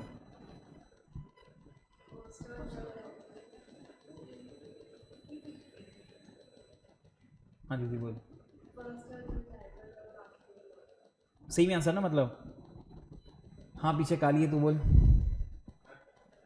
बाकी वाला सारे मैं रेसिस्ट नहीं हूँ, कालिया बोलूँगा तेरे को। हाँ और मैं खुद काला हूँ।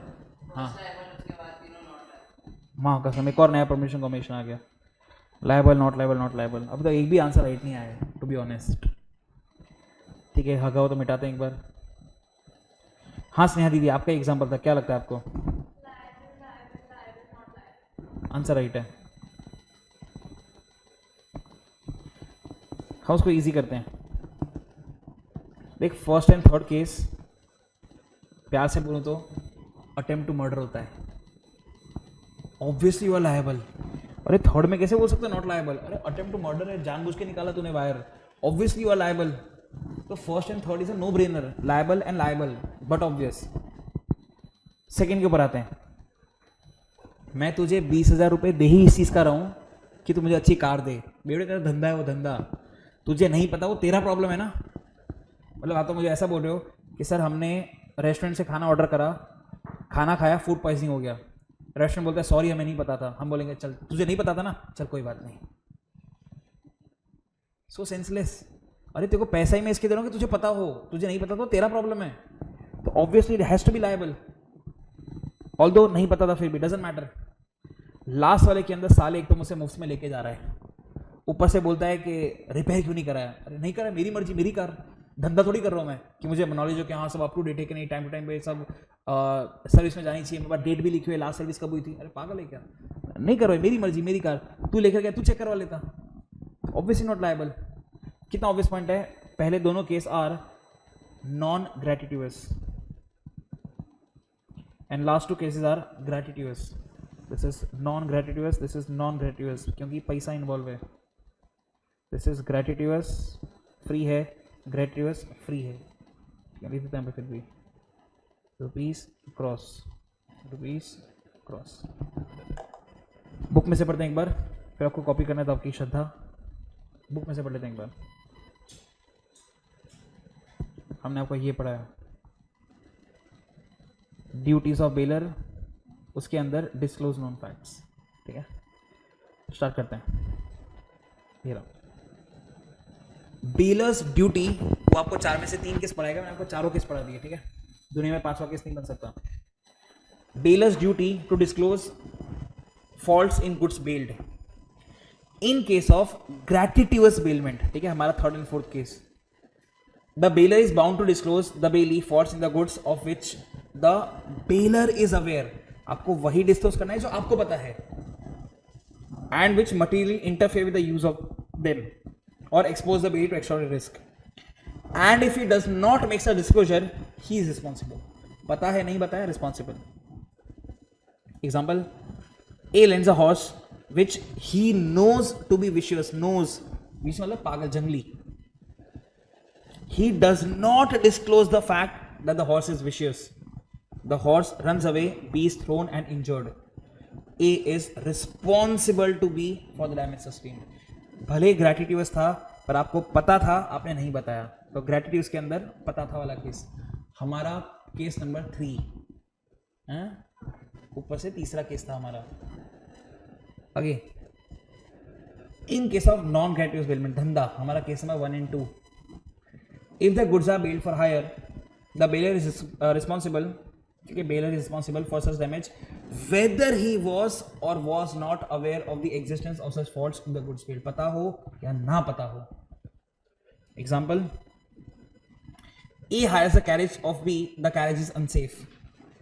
Though B is not aware of it and A is injured, B is responsible to A for injury, ठीक है, नहीं पता था फिर भी, though B was not aware, still आप responsible होंगे।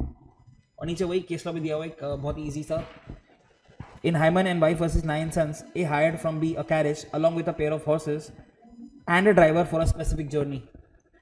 During the journey, a bolt in the under part of the carriage broke away. As a result of this, the carriage became upset, टूट गया मतलब, and A was injured. It was held that B was liable to pay damages for the injury sustained to him. The court observed it was bailor's duty to supply a carriage fit for the purpose for which it was hired. आपका duty था कि आप उसको बराबर दो, हम नहीं दिया, आपका प्रॉब्लम। तो उसने आपको 4 में से 3 केस पढ़ाया, मैंने आपको चारों केस पढ़ा दिए सर। नीचे वाला काम का नहीं, पर पढ़ लेते फिर भी। Sometimes the goods bailed are of dangerous nature, example explosive. In such a cases it is the duty of the bailor to disclose the nature of the goods. ये तो अपन भी देखते हैं सर, आप किसी को बॉक्स में पैक करके देते हो और कुछ कांच की चीज होती है, लिखा होता है fragile, handle with care.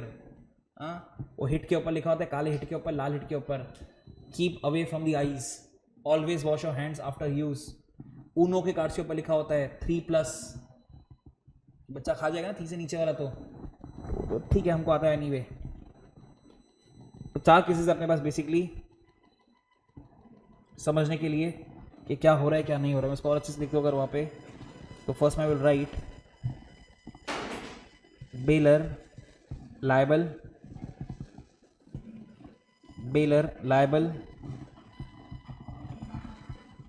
Baler liable and bailor not liable.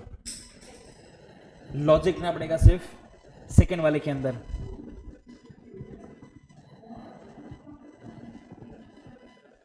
It was duty of bailor to provide the goods as required.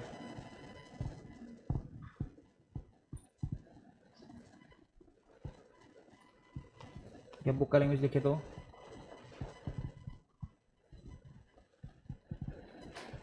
As fit for the purpose. Done, easy peasy. लिखना है कि नहीं लिखना है, जल्दी करिए, लिखो और फिर 5 मिनट का ब्रेक ले लो छोटा सा। मैं आपका बुक का और टेस्ट का पूछ के आ जाता हूँ।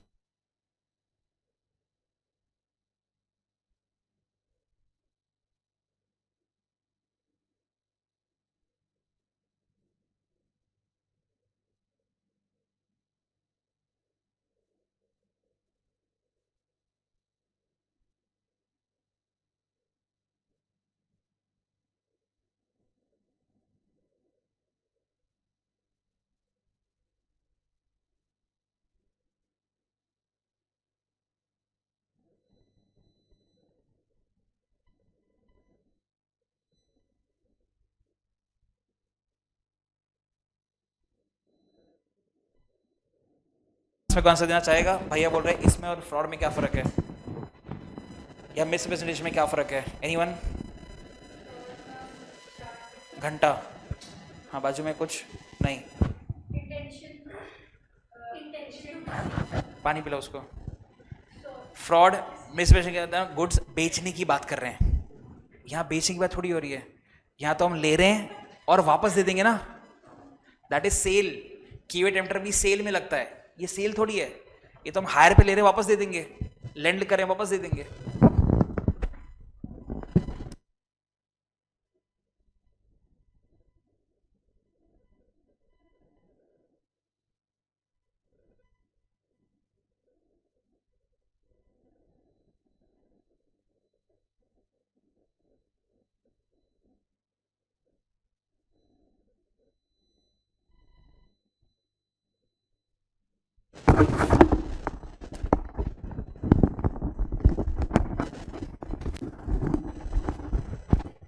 इसी एग्जाम को आगे कंटिन्यू करते हैं और दूसरा केस बनाते हैं।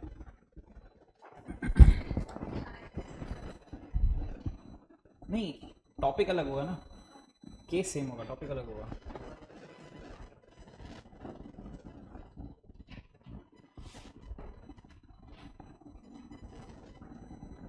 हम कहाँ से आवाज आएगी? क्या बात है, सब ठीक है लाइफ में? श्योर? जब गोवा जा रहे होंगे, कार लेके, कुछ खर्चे होंगे सर, उन खर्चों को दो पार्ट में डिवाइड कर रहे हैं, एज इन एक नेसेसरी एक्सपेंसेस, या मैं बोलूँ ऑर्डिनरी एक्सपेंसेस, दूसरा extra ordinary expenses.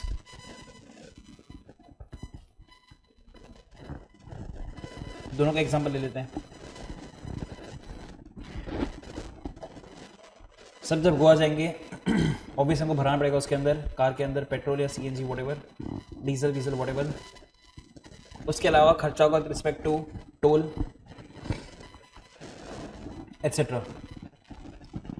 Extra expense की बात करें, चले ऐसे कार आप चला रहे थे एंड सडनली कार का इंजन फेल हो गया, this is once in a blue moon, इसे उसको हम बोल रहे हैं एक्स्ट्राऑर्डिनरी एक्सपेंसेस। ठीक है, examples. The question obviously is इनको बेयर कौन करेगा? लॉ में क्या बोलता है, पहले इनको दो पार्ट में डिवाइड करो आप, gratuitous non gratuitous, G N G same G आणि N G, gratuitous non gratuitous. Extra expenses की बात करें, कितना ऑब्वियस है सर, इंजन फेल होना सालों से कार सर्विस ना कराने का रीज़न होगा। जब इंजन के अंदर कार्बन भरता रहता है, उसको आप ठीक नहीं करवाते तो इंजन फिर ब्रेक डाउन हो जाता है। तो in either of the case हमारी गलती नहीं होगी, इंजन फेल हुआ वो, हम कौन? बेली, ऑब्वियसली हमारी गलती नहीं होगी, और वैसे भी कार का मालिक बेलर है, तो आइदर ऑफ द केस ये बेलर उठाएगा और यहाँ पे भी बेलर ही उठाएगा। आगे बात करते हैं। सर हमने कार हायर करी गोवा जाने के लिए जूम कार से, हमने उसको 20,000 रुपये पे करे। अब द क्वेश्चन इज, जब हम गोवा जाएंगे तो उसमें जो पेट्रोल भरवाना पड़ेगा उसका पैसा जूम कार बेयर करेगा कि हम बेयर करेंगे? क्या लगता है आपको? हाँ, ये लोगों को कुछ नहीं लगता? जल्दी बोल बेवड़ी, हम के जूम कार आगे वाली भी हंस के भी पागल, कौन कौन कौन? हम बेयर करेंगे।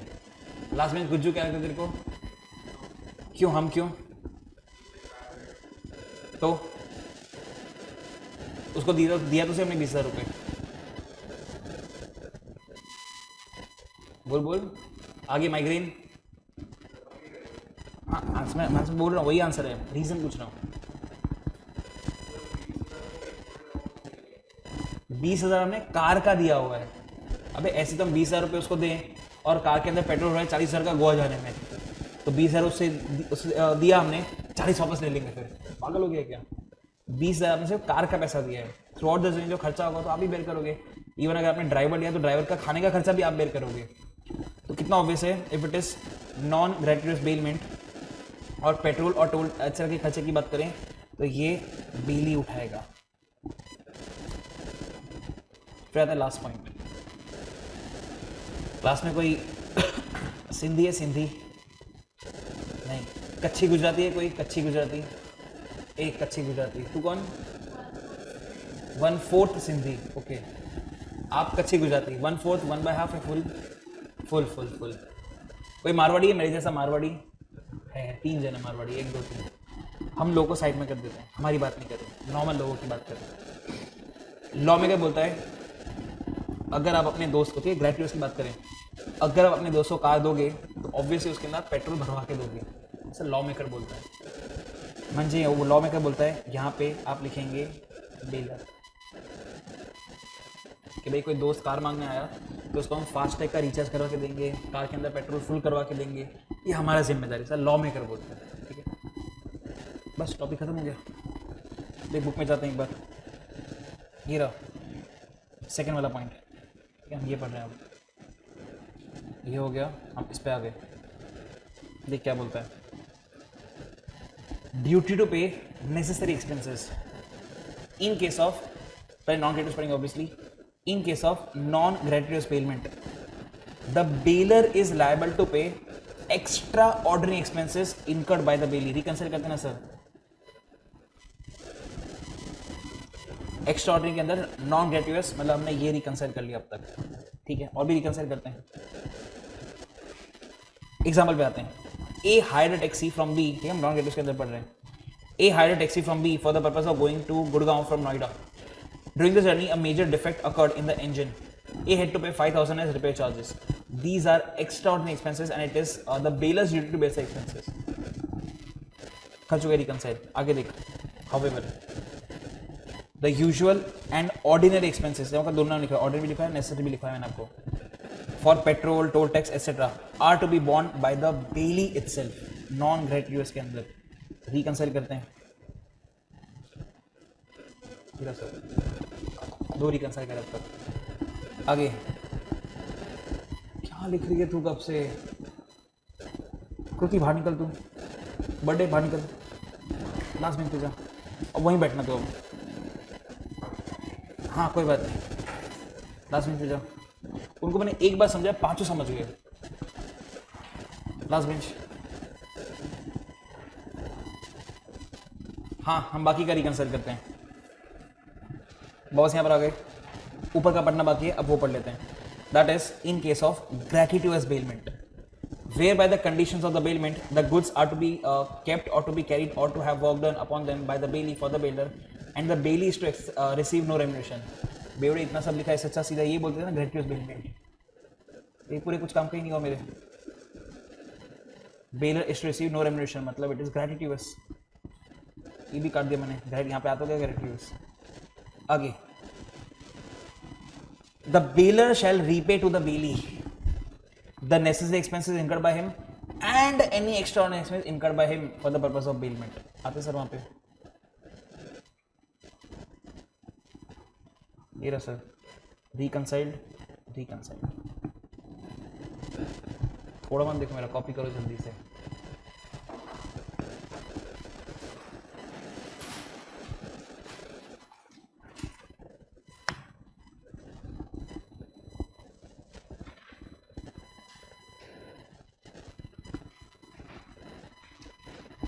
लॉजिकल बढ़ा रहा हूँ मैं, रट्टा मत मारना, इसमें ऐसा उसमें ऐसा है, वही लॉजिकल।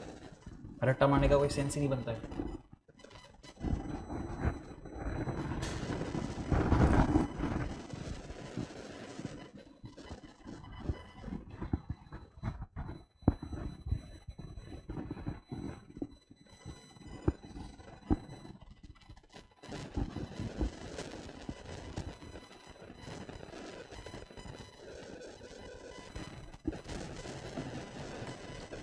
आगे स्नेहा दीदी हो गया।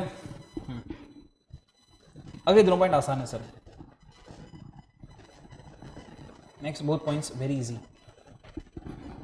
Bound to accept the goods and indemnify bailee. ये रहा, इतना छोटा छोटा पॉइंट है, ठीक है। हम पहले 4 पॉइंट पढ़ रहे हैं जो ऊपर लिखा हुआ था, बेलर्स रिस्पॉन्सिबिलिटी टू द बेली, क्योंकि हम वही पढ़ रहे हैं, ड्यूटीज ऑफ बेलर, हम यही पढ़ रहे हैं। 2 पॉइंट लिखे हुए हैं, स्टार्ट करते हैं। पहले इजी स्टार्ट करते हैं, बी आसान है, पहले बी से स्टार्ट करते हैं। It is the duty of the bailor to receive back the goods when the bailee returns them after the time for bailment is expired और the purpose of bailment has been accomplished. वक्त खत्म हो गया है, purpose खत्म हो गया, उसके बाद आपको अपने गुड्स वापस ले लेने के, बिकॉज बेलर आप हो, माल आपका है, तो आपका अपना सामान ले लेने का आपका ड्यूटी है ये। तो सर वो तो ऑब्वियस ही है ना, नहीं ऑब्वियस नहीं है। मैं आपको मेरा एग्जांपल देता हूँ।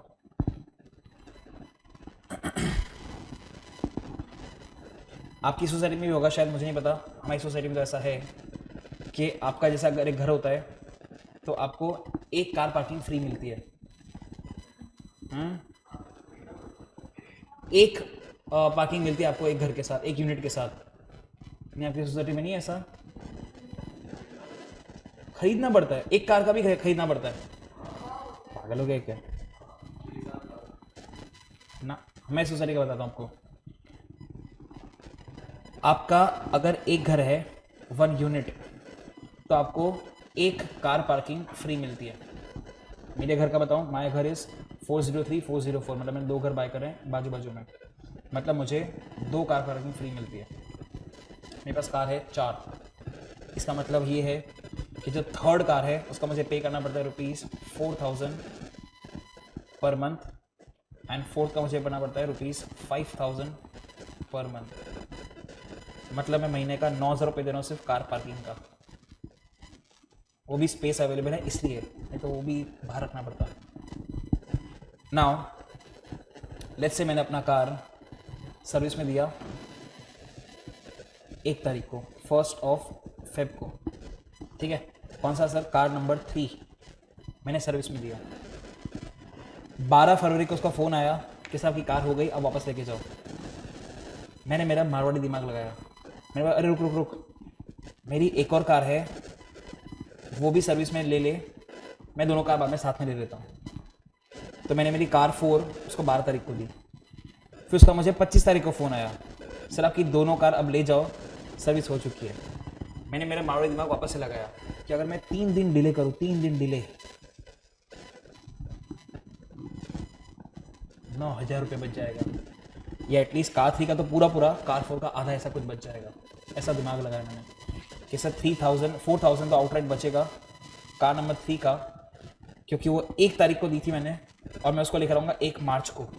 पूरा 30 दिन कार पार्किंग में थी नहीं, एंड अकॉर्डिंग अपना 4000 रुपये बच जाएगा।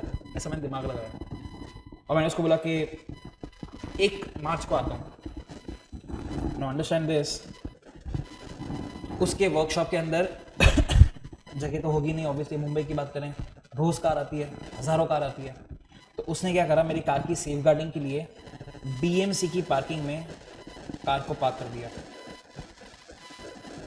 जिसका चार्जेस इज, शायद पता आपको, ₹500 पर डे।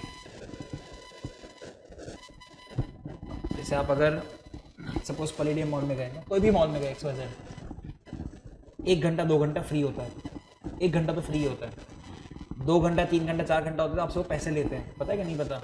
एयरपोर्ट पे तो 10 मिनट बाद चार्ज चालू हो जाता है। तो ऐसे उसने BMC की पार्किंग में रखा मेरा कार संभाल के, 500 रुपये पर डे के हिसाब से। कार नंबर 3 की बात करते हैं। सर कितना दिन उसने पार्क किया कार नंबर 3 को? 12 तारीख से लेके 28 तारीख तक, मतलब कितने दिन हुए? 16 दिन। 16 × 500 8000। और कार नंबर 4 की बात करें, 3 दिन, 26 27 28, मतलब 1500। मतलब बचाना चाहता था मैं 4000 रुपये, देने पड़ेंगे 9500 रुपये। Loss, huge loss. अब ये जो खर्चा करा BMC की कार पार्किंग का 9500 रुपये, ये आपके Hyundai वाले ने करा है, रिपेयर वाले ने, आपको उसको लौटाना पड़ेगा। ये आपका ड्यूटी है एज बेलर कि उसने खर्चा किया आपके लिए, तो आपको उसको लौटाना पड़ेगा। क्यों?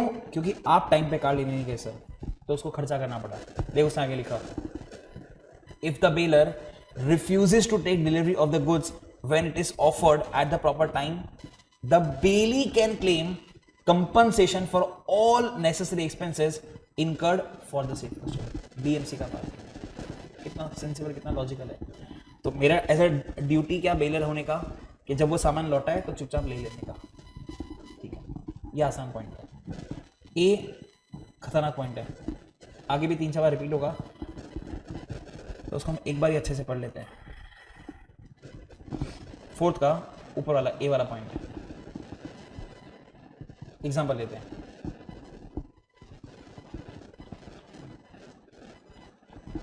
ये अपना माइग्रेन वाला भैया, ठीक है, मेरे पास आया और मुझे आके बोला कि सर मुझे आपका JBL का स्पीकर चाहिए। मैं कहा क्यों? बोले सर सब दोस्त घर पे आने वाले हैं, हाउस पार्टी है, तो दो ना, एक दिन के लिए दो ना। आप तो ऐसे लेक्चर में जाओगे, आप क्या करोगे इसका? मैंने कहा ले जा चलो। तो मैंने इसको ये JBL का स्पीकर पास कर दिया, ये यहाँ से आ गया इसके पास, और भैया घर पे हाउस पार्टी है और बहुत सारे उसके दोस्त आए हुए हैं। उनमें से एक दोस्त कॉन्स्टेंटली स्पीकर को देख रहा था। माइग्रेन ने पूछा क्या हुआ बेवड़े, स्पीकर को क्यों देख रहा है, ज़्यादा पी ली क्या तूने? दोस्त बोलते हैं कि नहीं यार मुझे ऐसा लगता है कि स्पीकर दे रहा है।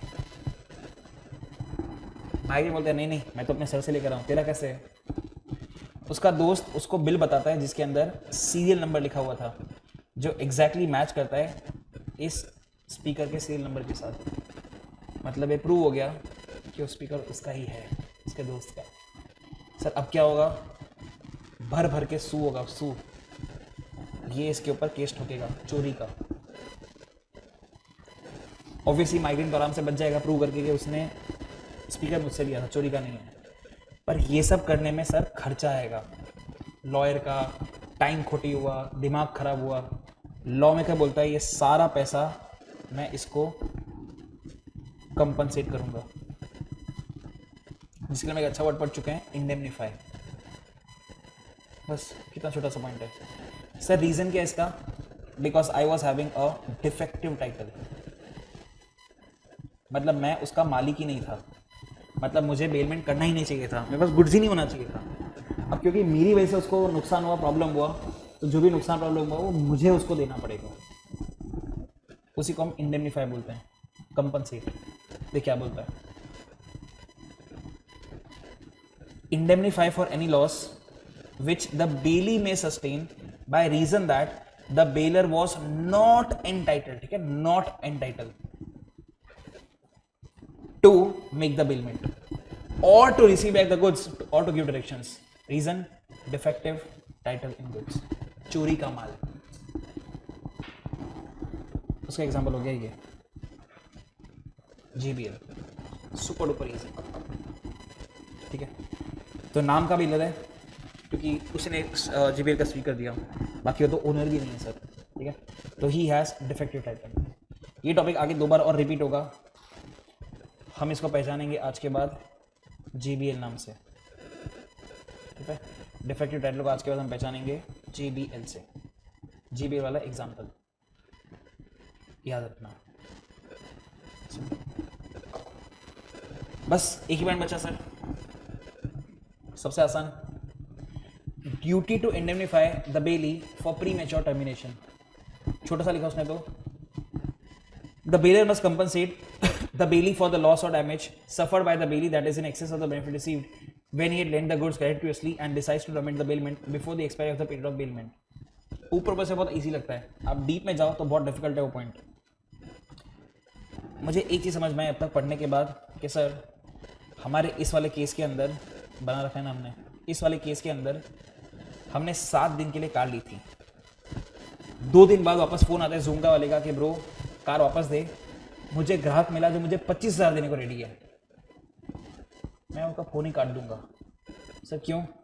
Because this is non gratuitous. मैंने आपको पैसा दिया 7 दिन का, मतलब सर नॉन ग्रेट्यूअस के अंदर नहीं हो सकता प्री मैच्योर टर्मिनेशन।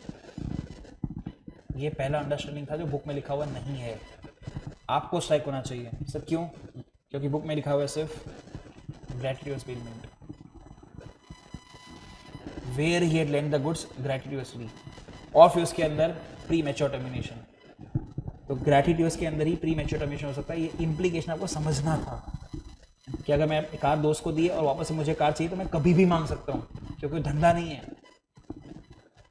ठीक है सर, पॉइंट क्या बोल रहा है? पॉइंट सिर्फ इतना सा बोल रहा है कि आपने अगर अपने दोस्त को कार दिया, ठीक है, आपने अपने दोस्त को कार दिया, हमने अभी भी पढ़ा था कि उस कार के अंदर पेट्रोल आप भरवा के दोगे, बेलर का ड्यूटी होता है। अब बेलर वो बेली, आपने पेट्रोल भरवाया 2000 का और आपने अपने दोस्त को दे दिया। उसने 2000 का पेट्रोल पूरा यूज़ कर लिया, फिर उसने अपनी जेब से डलवाया 3000 का पेट्रोल और आपने करा प्री मैच्योर टर्मिनेशन। बेलमेंट था 7 दिन का, आपने 3 दिन बाद ही बोला कि भाई मुझे कार वापस चाहिए। उसको झक मार के वापस कार देनी पड़ेगी सर, झक मार के देनी ही पड़ेगी आपको कार वापस, क्योंकि ग्रेटिट्यूअस बेलमेंट है। तो कार तो वापस आ जाएगी for sure. Question is sir ये 3000 का खर्चा क्या, इसका तो बेनिफिट उठा ही नहीं पाया, इट इज़ इन एक्सेस, इसका बेनिफिट उठा नहीं पाया, मुझे देना पड़ेगा उसको 3000 रुपये। ठीक है, एक वापस पढ़ता हूँ। The bailor must compensate the bailee for the loss और damage suffered by the bailee that is in excess of the benefit received where he had lent the goods gratuitously and decides to terminate the bailment before the expiry of the period of bailment। तो pre mature termination हो रहा है, जो ऊपर heading में भी लिखा था नाम तो वैसे, ठीक है, ग्रेटिट्यूअस में हो रहा है और damage suffered is in excess of the benefit received. तो बेलर को बेली को पैसा देना पड़ेगा, इतना सिंपल है। हो गया सर, ड्यूटीज ऑफ बिलर वाला पॉइंट खत्म हो गया। ये बोला 4 ही पॉइंट है सिर्फ, चारों पॉइंट खत्म हो गए। ड्यूटीज ऑफ बेली बड़ा है, बट मैं शायद फिर भी आज स्टार्ट कर दूंगा, बहुत बड़ा टॉपिक है, टेक्स 1.5 घंटा, ठीक है, बट शायद मैं फिर भी स्टार्ट कर दूंगा। आप पहले यहाँ तक पढ़ लो, हमने अब तक सिर्फ 3.5 पेज पढ़े 2 घंटे में। अब गो थ्रू करो, डाउट है कहीं पूछो, मैं फटाक से आगे बढ़ जाऊंगा, मेक इट फास्ट। उसके अंदर डेफिनेशन भी आ गया, पार्टीज भी आ गया, एसेंशियल्स भी आ गया, टाइप्स भी आ गया, ड्यूटीज भी आ गया। ठीक है, 4 साढ़े 4 पेज आपके पास। मैं 2 मिनट वेट करता हूँ, 2 से 5 मिनट। देखो आपको यहाँ तक कहीं पे डाउट है तो I will wait.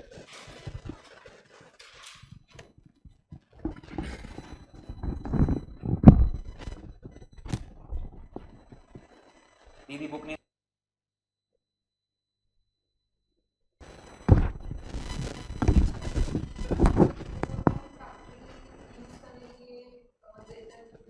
Factory use करने के लिए इमूवेबल में आ जाएगा फैक्ट्री। लीज हो गया ना, तो बेलमेंट के प्रोविजन नहीं लगेगा उसको, इट इज लीज, और बेलमेंट के प्रोविजन 148 नहीं लगेगा उसको।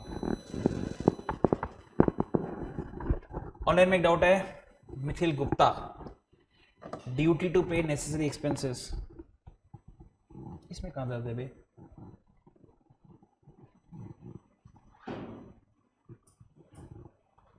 ये तो रहा,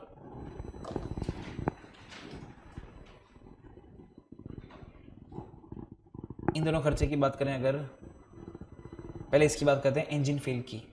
अब इंजन फेल इज समथिंग जो बेली की वजह से नहीं हुआ होगा, क्योंकि बेलर ने कार को टाइम टू टाइम सर्विस नहीं करवाया होगा, इसलिए once in a blue moon उसका इंजन फेल हो जाएगा। तो उसका खर्चा तो मालिक ही करवाएगा ना, बिकॉज बेली की वजह से थोड़ी हुआ खर्चा।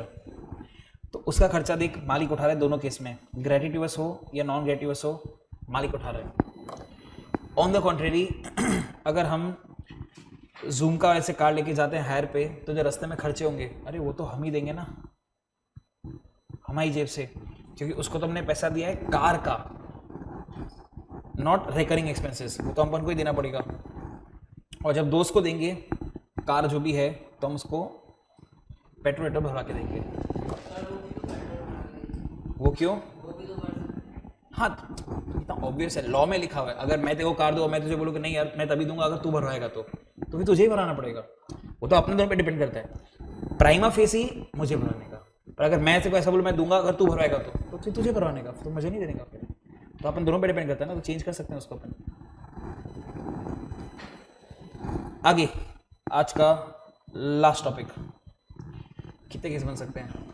1 2 3 4 5 केस बन सकते हैं। ट्राई करते हैं एक बार। ये बेवड़े, खड़ा हो तुम, खड़ा हो। लेक्चर खत्म होता तो खड़ा ही रहना। अपन आगे बढ़ते हैं। क्या आलस मार रहा है यहाँ पे, ऐसे स्ट्रेचिंग कर रहा है पागल। क्या पढ़ा ढंग से खड़ा हो, ढंग से, हाँ प्रॉपर। इसके 5 मिनट पहले कर रहा था तू। बीकॉम का नई क्लास, हाँ सीए का है। अगर इनके साथ भूल गए तो मैं आपको रिमाइंड करवा दूँ। थोड़ा सीरियस होना पड़ेगा लाइफ में। एग्जाम्पल लेते हैं अपन 5।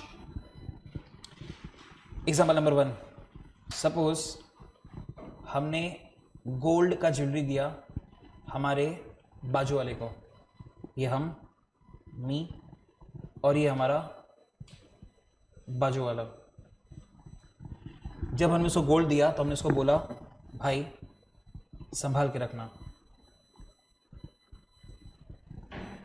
मैं आउट ऑफ टाउन जा रहा हूँ, मुझे डर लग रहा है कि शायद चोरी वोरी ना हो जाए, तो तू अपने घर पे रख, संभाल के रख। बाजू वाला बोलता है ठीक है मैं संभाल के रखता हूँ, कोई दिक्कत नहीं। और मैं चला गया, फिर जहाँ मुझे जाना था आउट ऑफ टाउन में चला गया। मेरे बाजू वाले ने उसको रखा अपने डाइनिंग टेबल पे एंड चोरी हो गया सर। ये एक केस हुआ, ठीक है। ऐसे अपने पास 5 केस हैं। मैं फटाक से इसको कॉपी पेस्ट करता हूँ जिससे अपना टाइम सेव हो। Duplicate, duplicate, duplicate and duplicate. Sadly आपके पास ऐसा ऑप्शन नहीं है, हाँ आपको बार बार लिखना पड़ेगा। हाँ हम यहाँ पे आते हैं, सेकेंड केस के ऊपर आते हैं। हमने बाजू वाले को दिया, मैं आपके लिए नंबर भी लिख देता हूँ बड़े, अगली बात ध्यान रखना।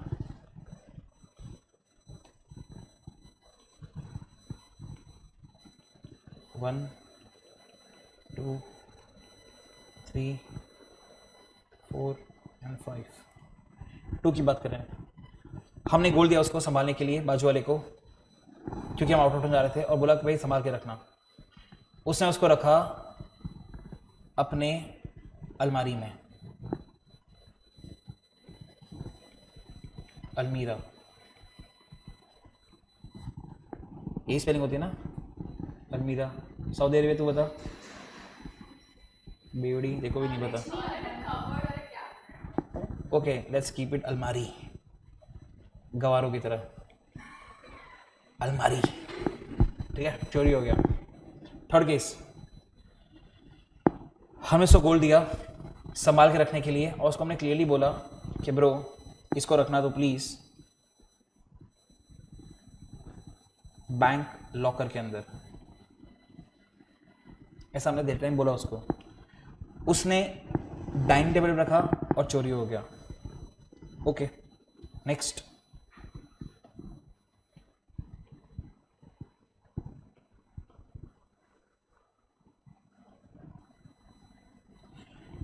हमने उसको जब गोल्ड दिया, हमने बोला कि इसको बैंक लॉकर में रखना। उसने अपनी खुद की ज्वेलरी के साथ एकदम लॉक वॉक लगा के अपने अलमारी में रखा, चोरी हो गया। लास्ट केस, उसने बैंक के लॉकर में रखा, पर किस्मत इतनी अच्छी थी कि वहाँ से भी चोरी हो गया। ऐसा हमने 5 केस बनाए। हमें ऑब्वियसली सिर्फ इतना सा पता लगाना है। मैं वहाँ पे एरो बना ही देता हूँ एक बार।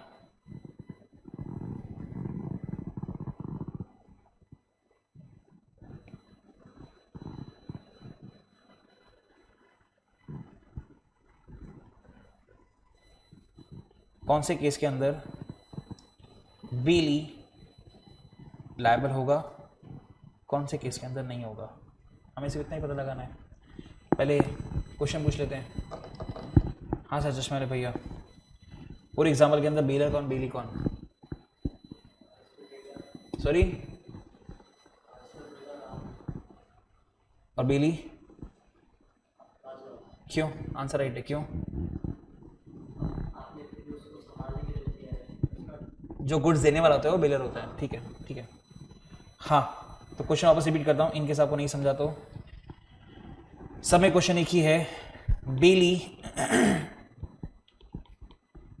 Responsible, I would rather write liable, या तो होगा या तो नहीं होगा। आप केसेस देख लो एक बार, फिर मैं आपसे बात करता हूँ।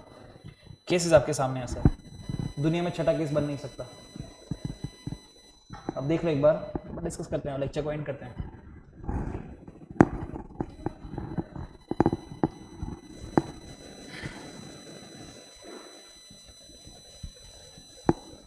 I'll wait 30 seconds.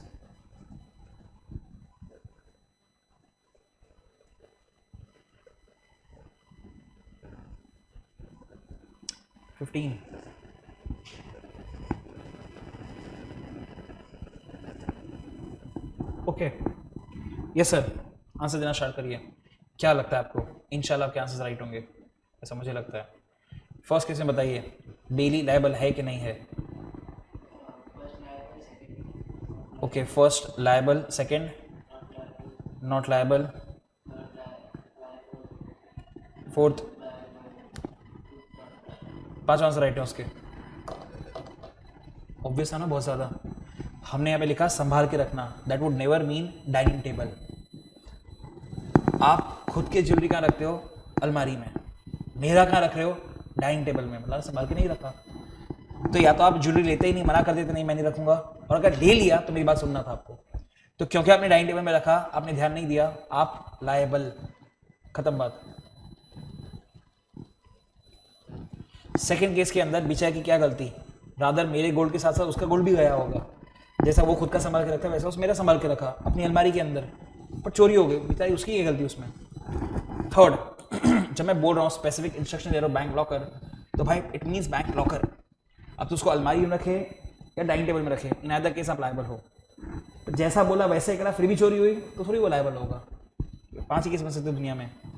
एक बुक में आता हूँ एक बार, हमने आपको सिर्फ ड्यूटीज ऑफ बेली के अंदर ये वाला पॉइंट पढ़ाया, take reasonable care of goods bailed. ठीक है, बेली की ड्यूटी, बेलर हमने पढ़ लिया, डेली की ड्यूटी, इतना सा पॉइंट है देख।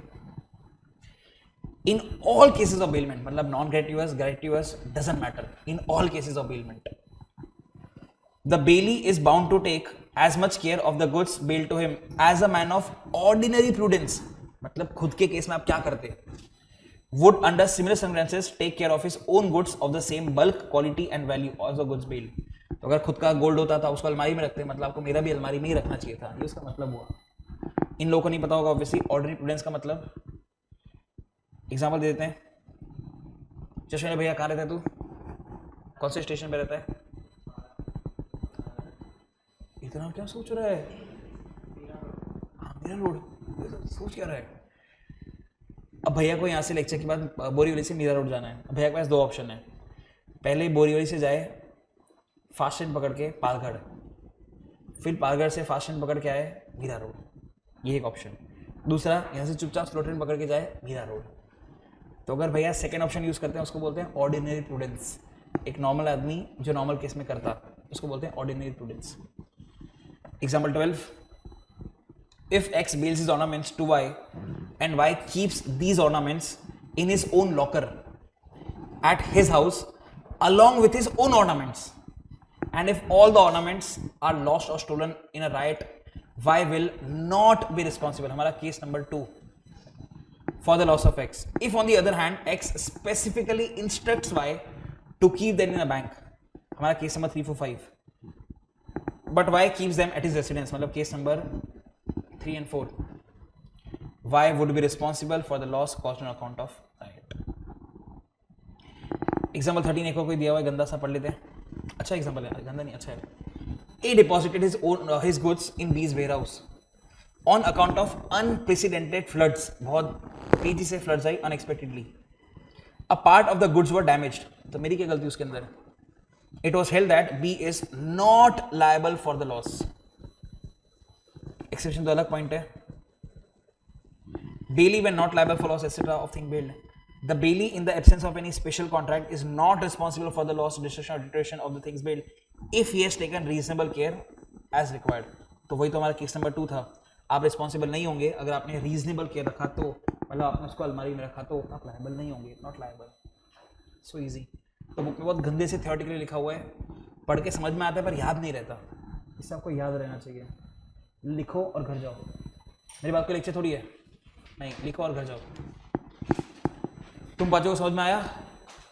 ओ पागल लड़की, हाँ हाँ, येलो, ओ येलो चश्मे, ओ मीरा रोड, बाजू वाला भैया, समझा? कॉपी करो और घर जाओ।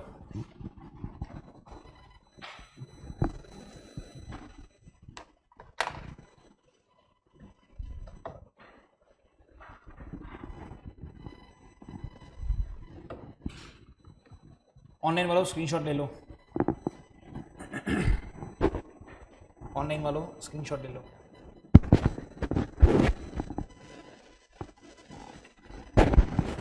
और नेक्स्ट टाइम मुझे ऑनलाइन नहीं दिखनी चाहिए, ऑफलाइन वैसे ही बात करते हैं। सपोज अपना लेक्चर है, suppose 12:30, suppose at any cost of time 12:35 को क्लास में आ जाने का, applies to me also. 12:35 class के अंदर, फिर आप कॉलेज में हैं, खुद के घर पे हैं, उसके घर पे हैं, जहाँ भी हैं, मैक्स 5 मिनट का बफर आपको दे रहे हैं सर। सुना? ओ कॉलेज बीकॉम, हाँ उसको पता है मैं उसको बोल रहा हूँ, वो नज़र नहीं मिला पा रही। Max applies to me also, max 5 minute late यहाँ पे।